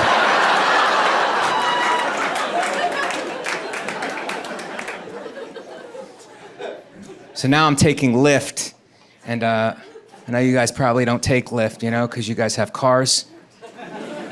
I'm sorry, trucks. I don't like Lyft, you know. I like to put in where I'm going. I want Lyft to give me the price and how long it's going to take to pick me up. And Lyft initially does that, but then they start negotiating, and I don't like that. They're like, "Hey, Mike, instead of picking you up in 4 minutes, how about we knock $1.75 off and we pick you up in 22 minutes? Would that be cool?" No, Lyft, that would not be cool. I'm in a dangerous neighborhood. I might not be alive in 22 minutes. Well, how about we knock $4 off and we send you a car with a driver who may or may not be drunk? You might have to actually drive. How about we knock $8 off and we just send you a guy, no car? I go, "Is this even Lyft anymore? This feels like Grindr. This feels like a gay hookup app. And I am not gay. But I do love a discount. So I guess it's decision time for me." And how much feedback does Lyft need? I'm flying out of LaGuardia, which is one of our airports in New York. I fly out like at 6 a.m. I get to the airport, my phone's blowing up. I'm like, who's calling me this early? Who's texting me? It's Lyft. With a bunch of questions. How was the ride? Rate the driver. Review the ride. Give him a tip. Give him a compliment. I'm like, oh my God. I wanted a ride to the airport. I didn't want to become a foster parent. How much work is this? So I just did it old school, verbally. I go, Farik. His name was Farik. I say to him, I go, Farik, 4 out of 5 stars. You got me to the airport beautifully, but you were yelling at your wife in Farsi the entire trip. And I feel obligated to tell you that yelling is toxic and problematic. It's no longer ethnic. It is now toxic and problematic. Have you guys been flying during the Pandeezy? The Pandays? The Pandas. But all my flights have been delayed because they're cleaning and sanitizing the plane. That's what they say. We're cleaning and sanitizing every part of the plane. And it's like, can you get there 15 minutes early to clean and sanitize? They go, no, we're cleaning and sanitizing. That's the reason for our delays. Nobody overslept. We're cleaning and sanitizing every part of the plane. So I get on the plane and I head to the emergency row. That's where I sit. I'm a hero. And there's crumbs in my seat. So I go to the flight attendant. I go, did you clean and sanitize the plane? She goes, we cleaned and sanitized every part of the plane. I go, what'd you clean it with? Cookies?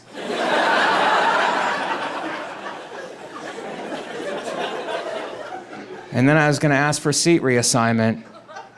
If you're not comfortable in the emergency row, you guys know that you can do that. You can ask for a seat reassignment. But have you ever asked for seat reassignment? They get real mad.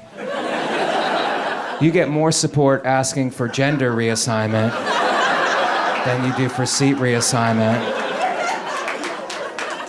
I don't want you to think that I don't follow the rules. I do follow the rules. My problem is when someone is trying to exert power over me. I don't like that. If it's just the rules, I'll follow them. But when someone's trying to exert power, I buck. For example, I'm flying out of John F. Kennedy Airport. It's one of the airports we have in New York.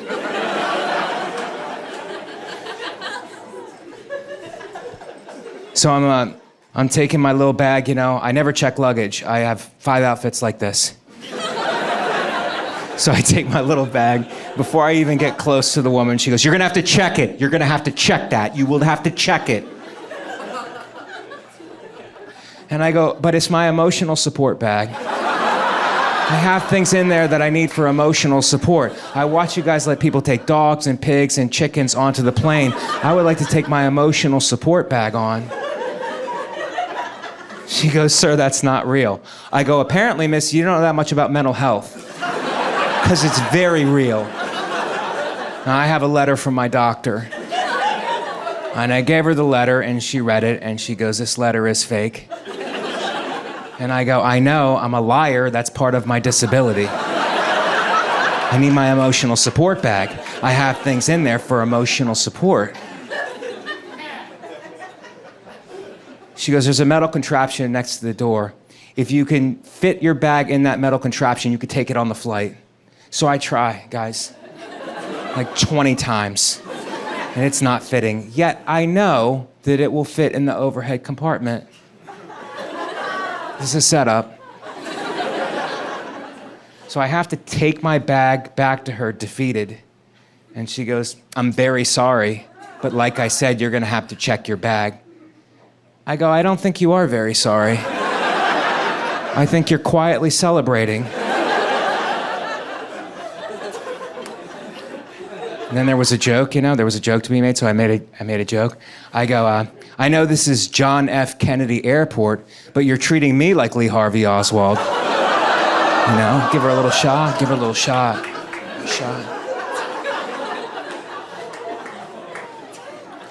She goes, be that as it may, sir, you will have to check your bag. I go, it's not even my bag. A stranger asked me to bring it onto the flight. And I'm trying to do somebody a solid. And this is what kindness gets at John F. Kennedy Airport?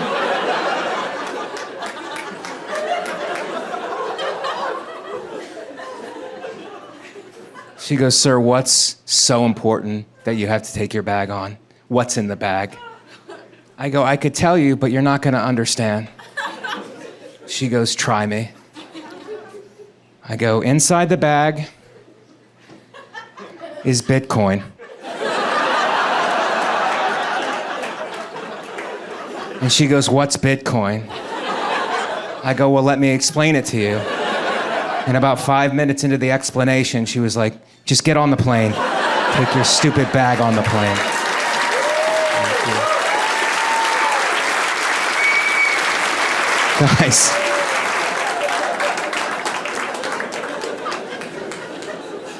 Well, a lot of you have been thinking it, so I'll just say it. Yes, I have been going to the gym. And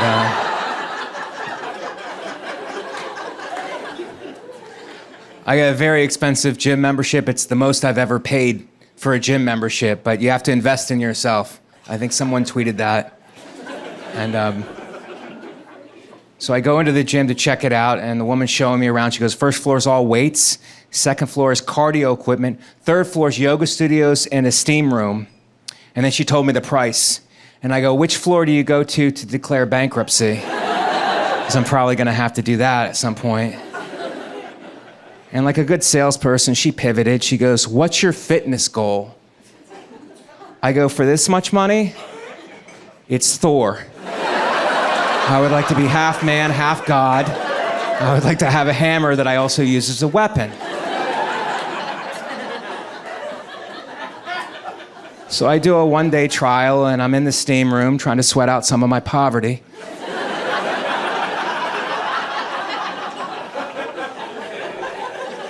And I start talking to a guy in the steam room. We're having a great conversation. And at the end of the conversation, he goes, I'm gay. And I go, that's cool, man. I am a straight. Then he goes, I can flip you. And then I go, I think we have different fitness goals. Mine is to be Thor. I'm looking to be Thor. But you guys are really putting me in a good mood. I got some bad news today. I found out my favorite Italian restaurant is closing, Chuck E. Cheese. And guys, Charles Edward Cheese has decided to close his doors. I like the Chuck E. Cheese business model. They opened up, they're like, look, we have rats. Now, we could call an exterminator, but that's gonna cost a lot. What do you say we just lean into this thing? Let's get a rat, let's make him our spokesperson. Get him on stage, get him in a band, get him cranking out some hits. Charles Edward Cheese. That's his Christian name, Charles Edward Cheese. Somebody actually wrote me an email that said, it's Charles Entertainment Cheese. That's what the E stands for. I'm just letting you know. I'm like, wow, you have a lot of time on your hands, man. You're correcting for the love of Charles Edward Cheese. It's funny when you argue with somebody, I'm like, no, it's Edward. Edward, it's just crazy. He's like, no, it's Charles Entertainment, look it up. And I go, I did. And it's Edward. Just I had a roommate for years and years, and I loved him, but he's on drugs. And we're hanging out one night, and he goes, do you like the Grateful Dead? I go, no. He goes, well, have you ever seen them live? I go, why would I see them live if I don't like any of their songs? He's like, you gotta see them live, dude, you gotta see them live. I'm like, why? Because you get trashed and you go see them live? I would rather drop acid and go to Chuck E. Cheese. Have you ever seen that band live? You haven't lived till you see a rat rip a guitar solo, okay? I'm talking Charles Edward Cheese.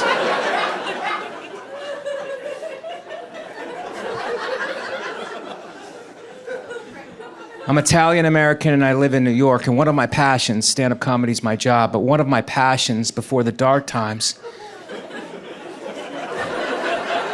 was to go from city to city around this great country and tell people in these different cities that they have terrible pizza.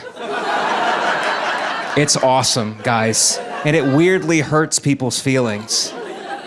And I can work it into any conversation. I was in Baltimore, I'm coming down in an elevator, I'm talking to this woman, she goes, "Oh, you live in New York City? How did you enjoy our aquarium?" I'm like, "Lady, I don't know anything about your aquarium, but your pizza is terrible." She goes, "What's wrong with it?" And that gives you a pathway to insult their entire town. I'm like, "First of all, miss, in order to have good pizza, you need good water. You guys don't have it. And maybe you're using all of your good water in your aquarium, but you're not using it in your pizza because it sucks. Your toppings are bad." Do you have any Italians in this town who could make a pizza? Anyone who could read a recipe? Do you have anyone in this town who could read? Do you guys have schools? It's a new thing sweeping the country called schools.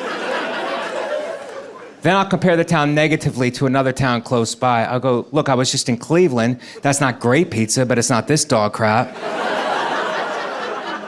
It's pretty fun, guys. You guys are a great crowd because you're getting my jokes, you know? A lot of people don't get my jokes. Not a lot, some. You know, some crowds don't get it. And if there's a joke in everyday life, I'll make it.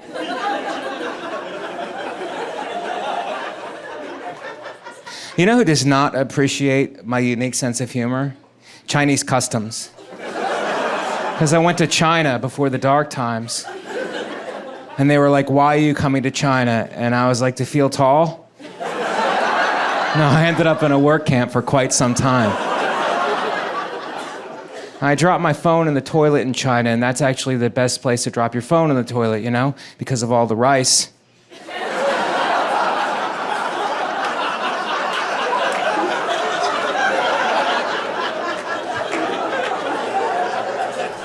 But I wouldn't put it in white rice, I put it in brown rice because of my commitment to diversity.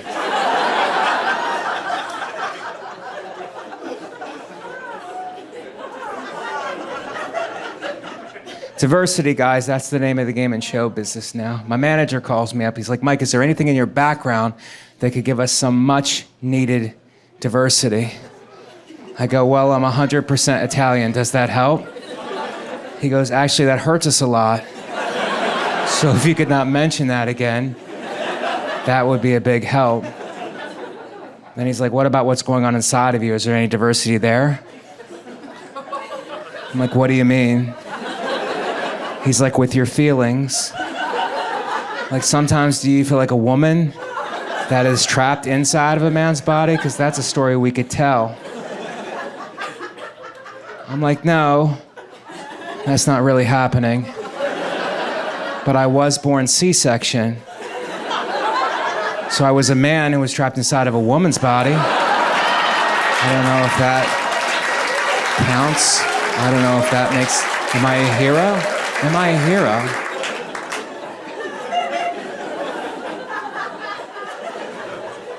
Anyway, I got my phone working in China again. And my Chinese tour guide was like, "Mike, how are you enjoying China?" I'm like, "It's pretty good, but your pizza is terrible." And I was like, "You know who has a pretty good slice? Korea. It's not great, but it's not this dog crap."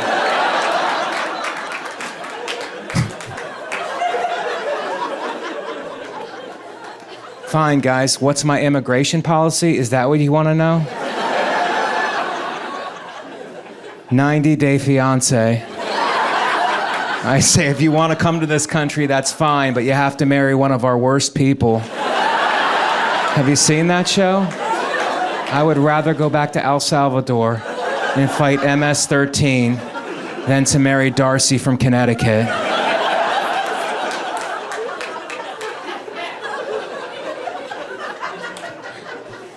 I'm pro-immigrant. I came from immigrants, you know.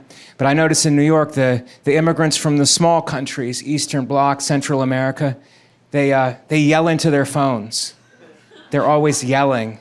Yelling is toxic and problematic. I don't know if you guys know that or not. It's no longer ethnic.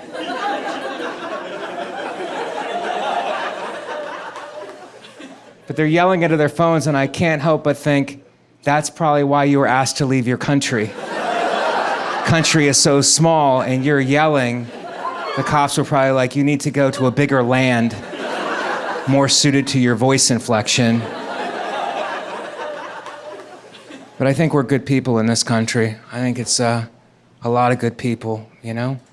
It's, I think the problem, the big divide in this country, is that we're all looking at the same thing from different perspectives. It's perspective. For example, I'm a huge boxing fan. I love all kinds of boxing. And I was watching this one fight. It was a female fighter, and her brother was the promoter. And they were interviewing her, and they're like, how did you start fighting? And it's a tragic story. She goes, when I was young, I watched my father hit my mother. I was too weak to do anything about it, so I learned to fight, and it never happened again. I'm like, wow, that's pretty powerful. Then I thought, but the brother, the promoter, grew up in the same home. So he must have saw the same thing and thought to himself, I can sell tickets to this. I do feel like I've tried everything, though. Tried P90X, 90-day workout plan. I made it 15 minutes, about 15 minutes. It was hard. Nobody on those DVDs looked like me. Much like the vegan bakery, that should have been my clue. I'm in the wrong place, right? Everybody on there is yelling at me like they know me. Keep going. Love that pain. Enjoy the burn. Why don't you shut up, dude? It's easy for you to say. You look like you've been doing this your whole life. Why not put on one guy that looks like me off to the side so that I have a basis of comparison to how things should be going on my end, you know? I'd like to see if he's also laying on the ground about to pass out before the warm-up's over. I'd like to know that. I might check out disc 2 just to see what happened to that guy. They'd be like, well, we lost Kevin yesterday, but we're glad that you're back for leg day. And I'm sure some of you are like, Josh, I don't know you that well, but my guess is you went into it with a bad attitude. No, I didn't. I went into it with a great attitude. I expedited the shipping. I upgraded to the multicolored resistance bands. I was dressed and ready to go the day I knew it was on the truck for delivery. I put that thing in, and within seconds, regretted every decision I had ever made in my entire life that led me up to that moment. And the thing is, I didn't go out looking for it either, you know? I was just at home one night, watching TV, minding my own business, when this guy comes on. He's like, hey, man, you want a six-pack? Yeah. You want it in 3 months? I mean, the sooner the better, I guess. Well, call me. So I called him. It was so bad. And here's the other thing that bothers me. At that time, when I started it, my health level was right here, okay? And all I wanted P90X to do was get me from here to here, right? Just a little bump. I was so bad, I didn't want to do anything. I just sat around watching Netflix, eating Oreos. Every kind of Oreo that came out, you know how they do like the special flavor Oreos? I wanted to try all of them so I could give them an honest review and decent. I even put a fake IP address on my computer so that I could order Oreos from other countries. I did. I tried Swedish fish Oreos. Yeah, they're terrible, but it was better than doing CrossFit. And then by the time I snapped out, I found myself here. I was like, this is messed up, dude. I'm fatter because I tried P90X. And that's how I went with everything. If I didn't get immediate results, I would just sit around and get fatter, sad that it didn't work. Gym memberships, exercise equipment, diets. I tried every kind of diet people told me about, even if it sounded made up. I was like, maybe it'll work for me. I tried this Minecraft diet. Yeah, it's just 3 square meals a day. Listen. It's a great joke. It's a great joke. Thank you. Thank you, manager of GameStop. Those are the only people that like that joke. All the grandparents are like, well, I'll tell it to my grandkid. Maybe they'll enjoy it. I don't know. I didn't like the order that P90X went in. They start with arms. Disc 1, arms. I need my arms to do stuff tomorrow. The next day, I couldn't get either arm higher than where this is. Do we all see that? That's how high both of my arms would go. To brush my teeth that morning, I had to brace against the door frame of the bathroom, lower my head down, and then just move it around on the toothbrush. Because my arms wouldn't work.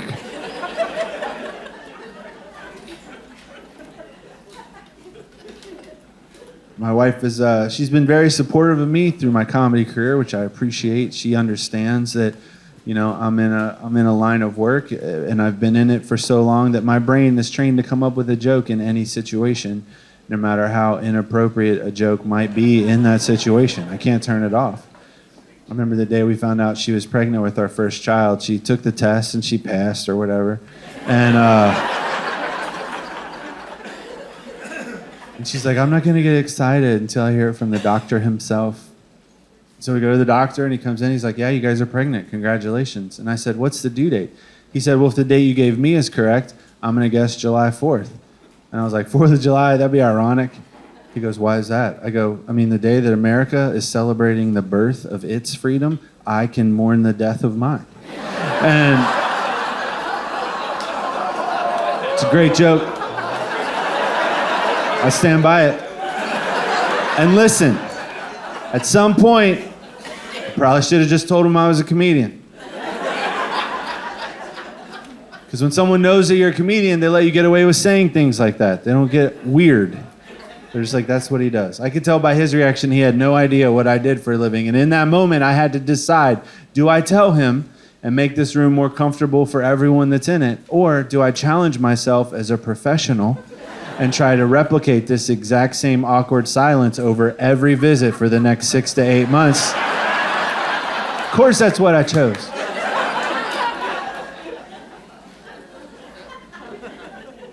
That's back when she still thought I was funny. Anytime time travel comes up, it's always a short walk to the baby Hitler paradox. Some of you familiar? It's the ethical debate. The ethical debate. Would it be better to, if you time traveled back to the moment Hitler was a baby, would it be better to kill baby Hitler or let him live? Classic ethical paradox. What would you do, sir?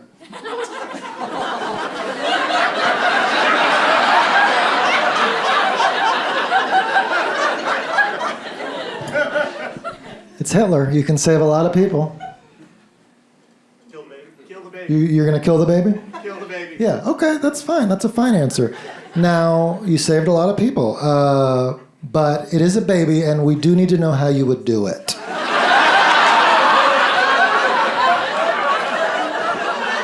You're a time-traveling assassin. You got to kill this baby.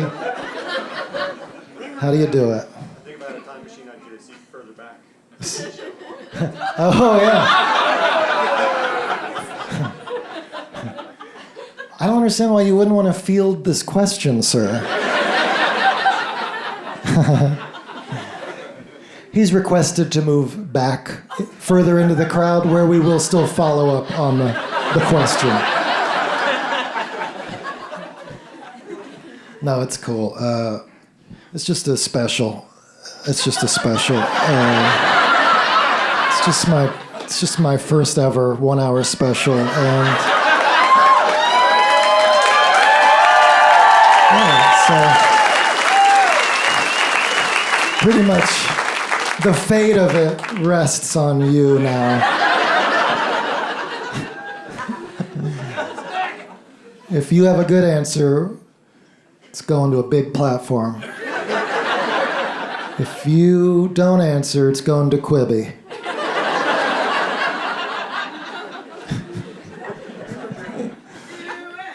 What would you do? Sorry, what's the question? How would you kill a baby? Gosh, it's not that complicated. If I was the time-traveling assassin, I don't think I would be able to kill a baby. And that's fine if you would kill a baby. I just don't think I would be able to. That's just me. But I do think I would panic and bring it back to the time machine. Show up in the present. They're like, why do you have a baby? I'm like, it's Hitler. Who's Hitler? I'm like, it worked.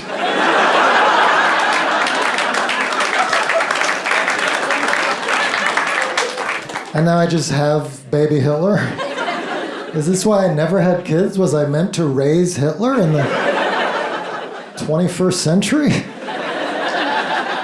I would try so hard to teach him to love. Find out if it's nature or nurture once and for all. He grows up, goes off to art school. I'm like, I'm so proud of you, baby Hitler. I still call him that.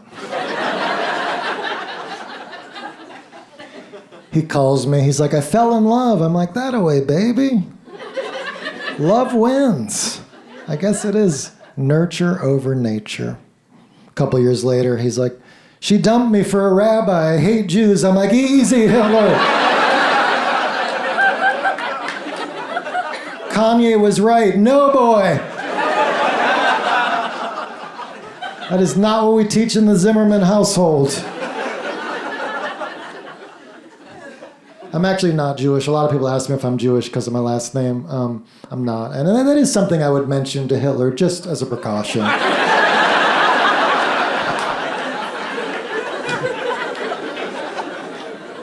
I didn't grow up with any real religion. My grandparents were super Christian, and my grandma, one of the first Christmases I can remember, she gave me one of the illustrated Bibles, all the greatest hits. You know the ones. Adam and Eve, the origin story of food shaming. I know when I eat apples, I'll smother them in peanut butter and honey. And afterwards, sometimes I'm like, I need to put clothes on. That was bad. That was naughty. I don't deserve happiness. But my favorite as a kid was always David and Goliath because, you know, a little boy beats a giant. That's awesome. And looking back, that teaches a great lesson to kids, which is if your opponent is stronger than you, shoot them in the head.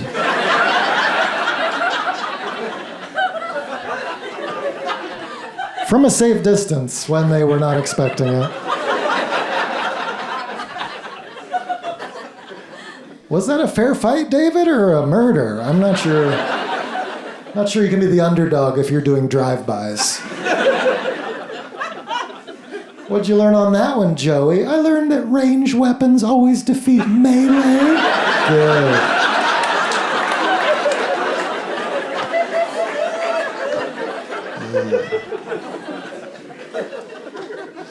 Speaking of royalty, I don't have an issue with Prince Harry, but I'm starting to have an issue with how much I keep hearing about Prince Harry.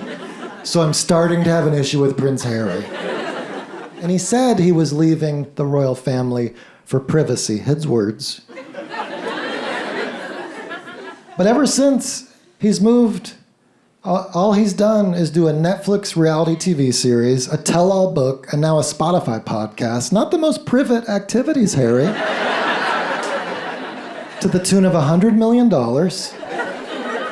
And his book should have talked about how awesome it is to be the prince, how awesome it is to have everything, get any private jets, any backstage passes you want. But the mistake he made was he was kind of whiny in the book. He was like, my brother was mean to me. He pushed me, and he hung out with his friends. Sounds like you have a normal older brother. And people feel bad for him. They're like, he was born into a job. He was born into an institution. Every human is born into a job. He's the only one born into a job where you don't have to do a job. And when he moved to Hollywood, was it hard? No. I have a friend that moved to LA and lived in a Walmart parking lot in his car. And after a year, he moved back to Sevierville, Tennessee with his parents. People should feel bad for Douglas. But do they? No, they do not. They make fun of Douglas. They're like, I can't believe you thought you'd make it. He's like, I know, I suck. Prince Harry moved to LA. Oprah hooked him up with Tyler Perry's Mansion, which is a Tyler Perry movie I would like to see. With Prince Harry played by Tyler Perry. Meghan played by Tyler Perry. Oprah, Tyler Perry. Tyler Perry, played by Idris Elba. And Princess Kate, played by Meghan Markle. She's a solid actress.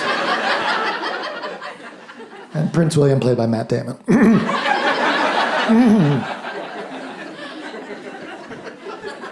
Call it Trading Places 3, Medea Takes Sussex.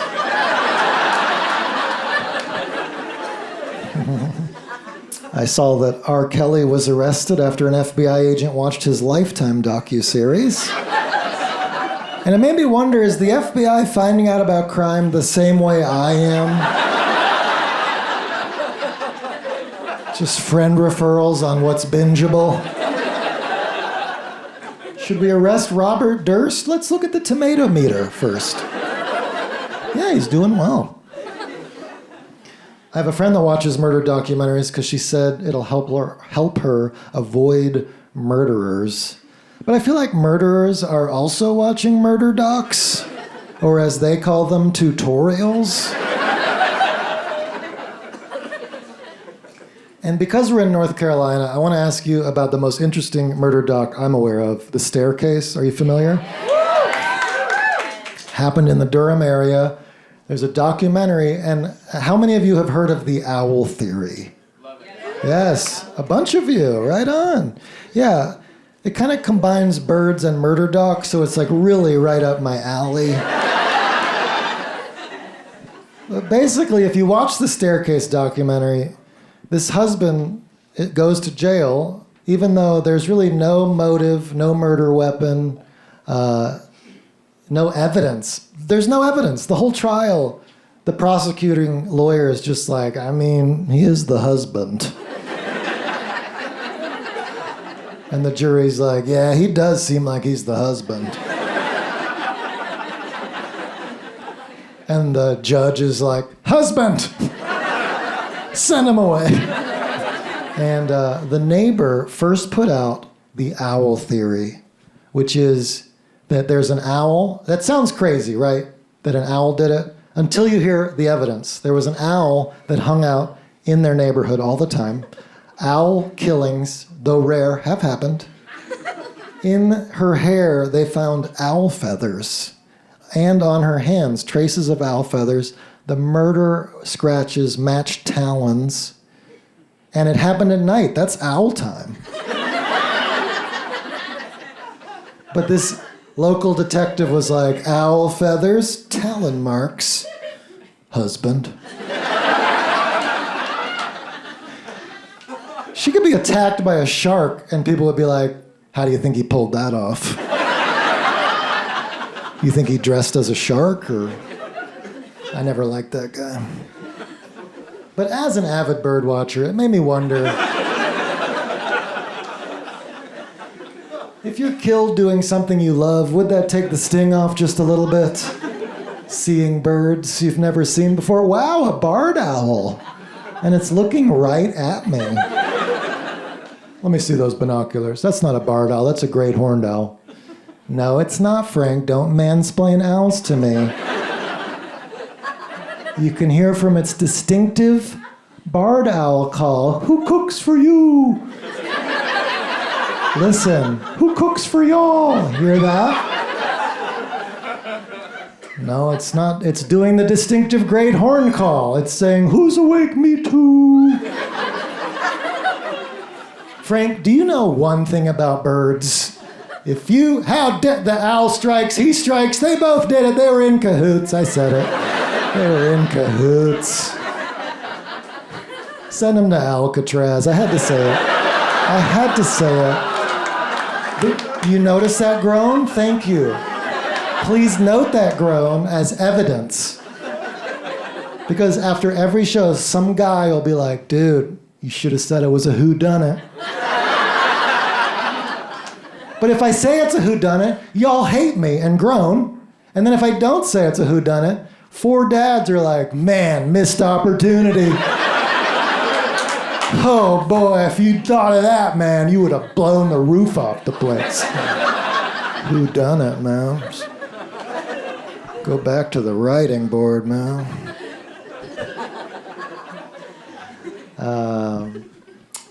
Let's see.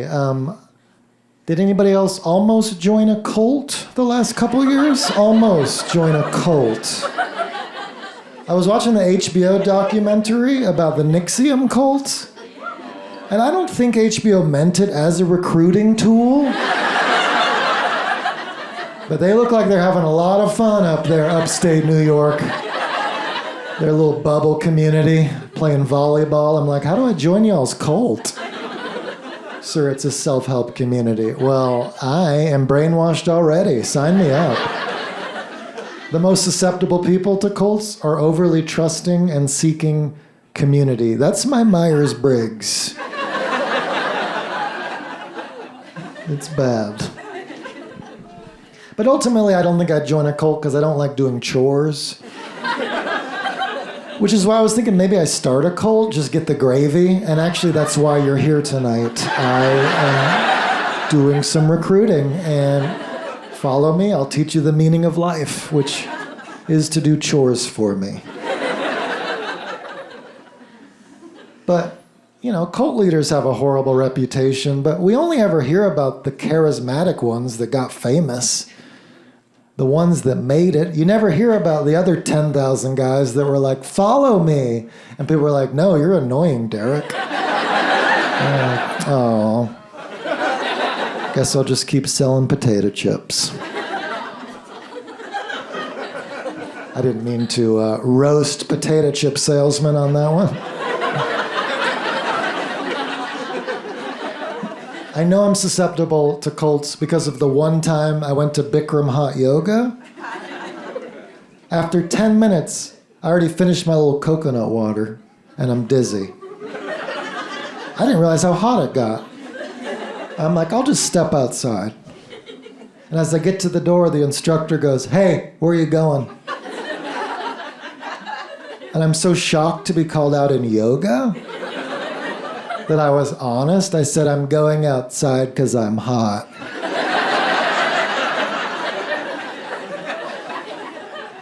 He goes, I need you to stay here where I can see you so that I know you're okay.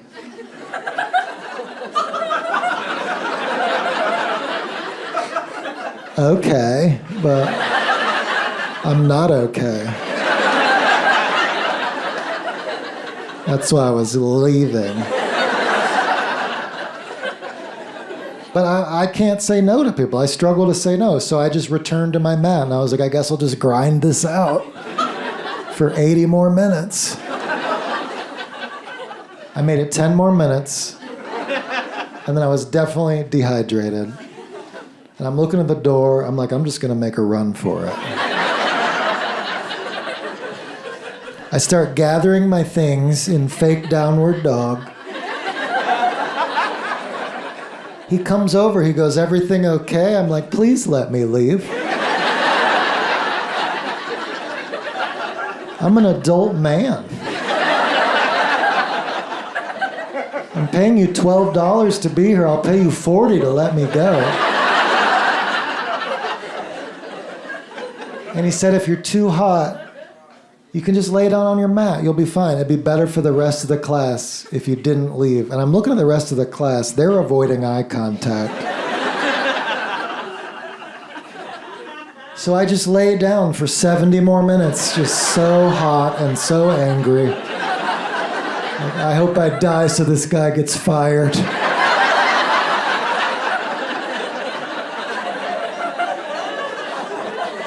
I hope I die loudly so it's worse for the class.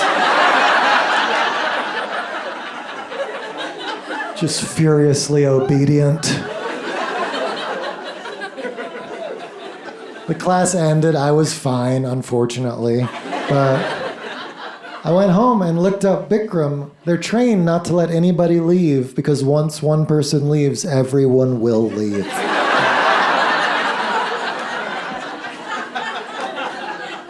And I recently learned it went bankrupt, so I win. I win the long. I hung in there for the win, yeah.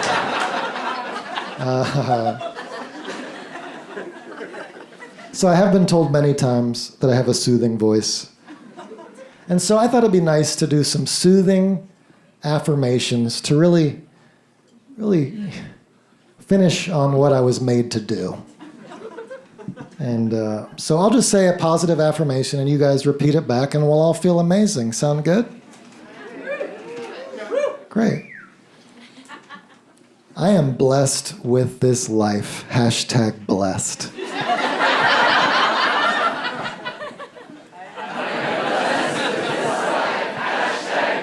That felt so good, didn't it? It did. I have released all irrational fears and replaced them with real fears.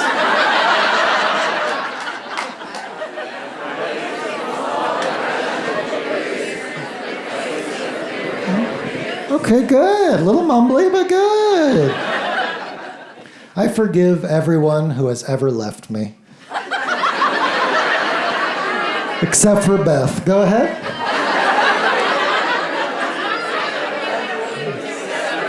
Nice. Yes, thank you, sir. He said it like he meant it. Yeah, some passion.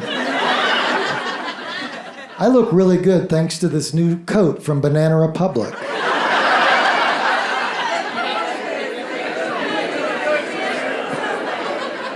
Thank you. I just got an extra 10 grand for that. Appreciate it.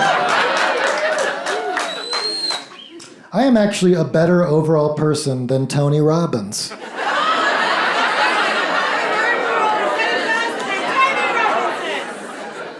I am not currently being indoctrinated into a cult.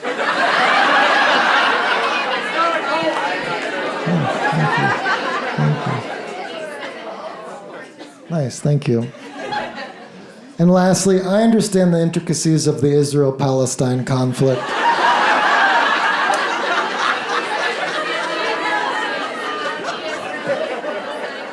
And ultimately, I stand with Tibet.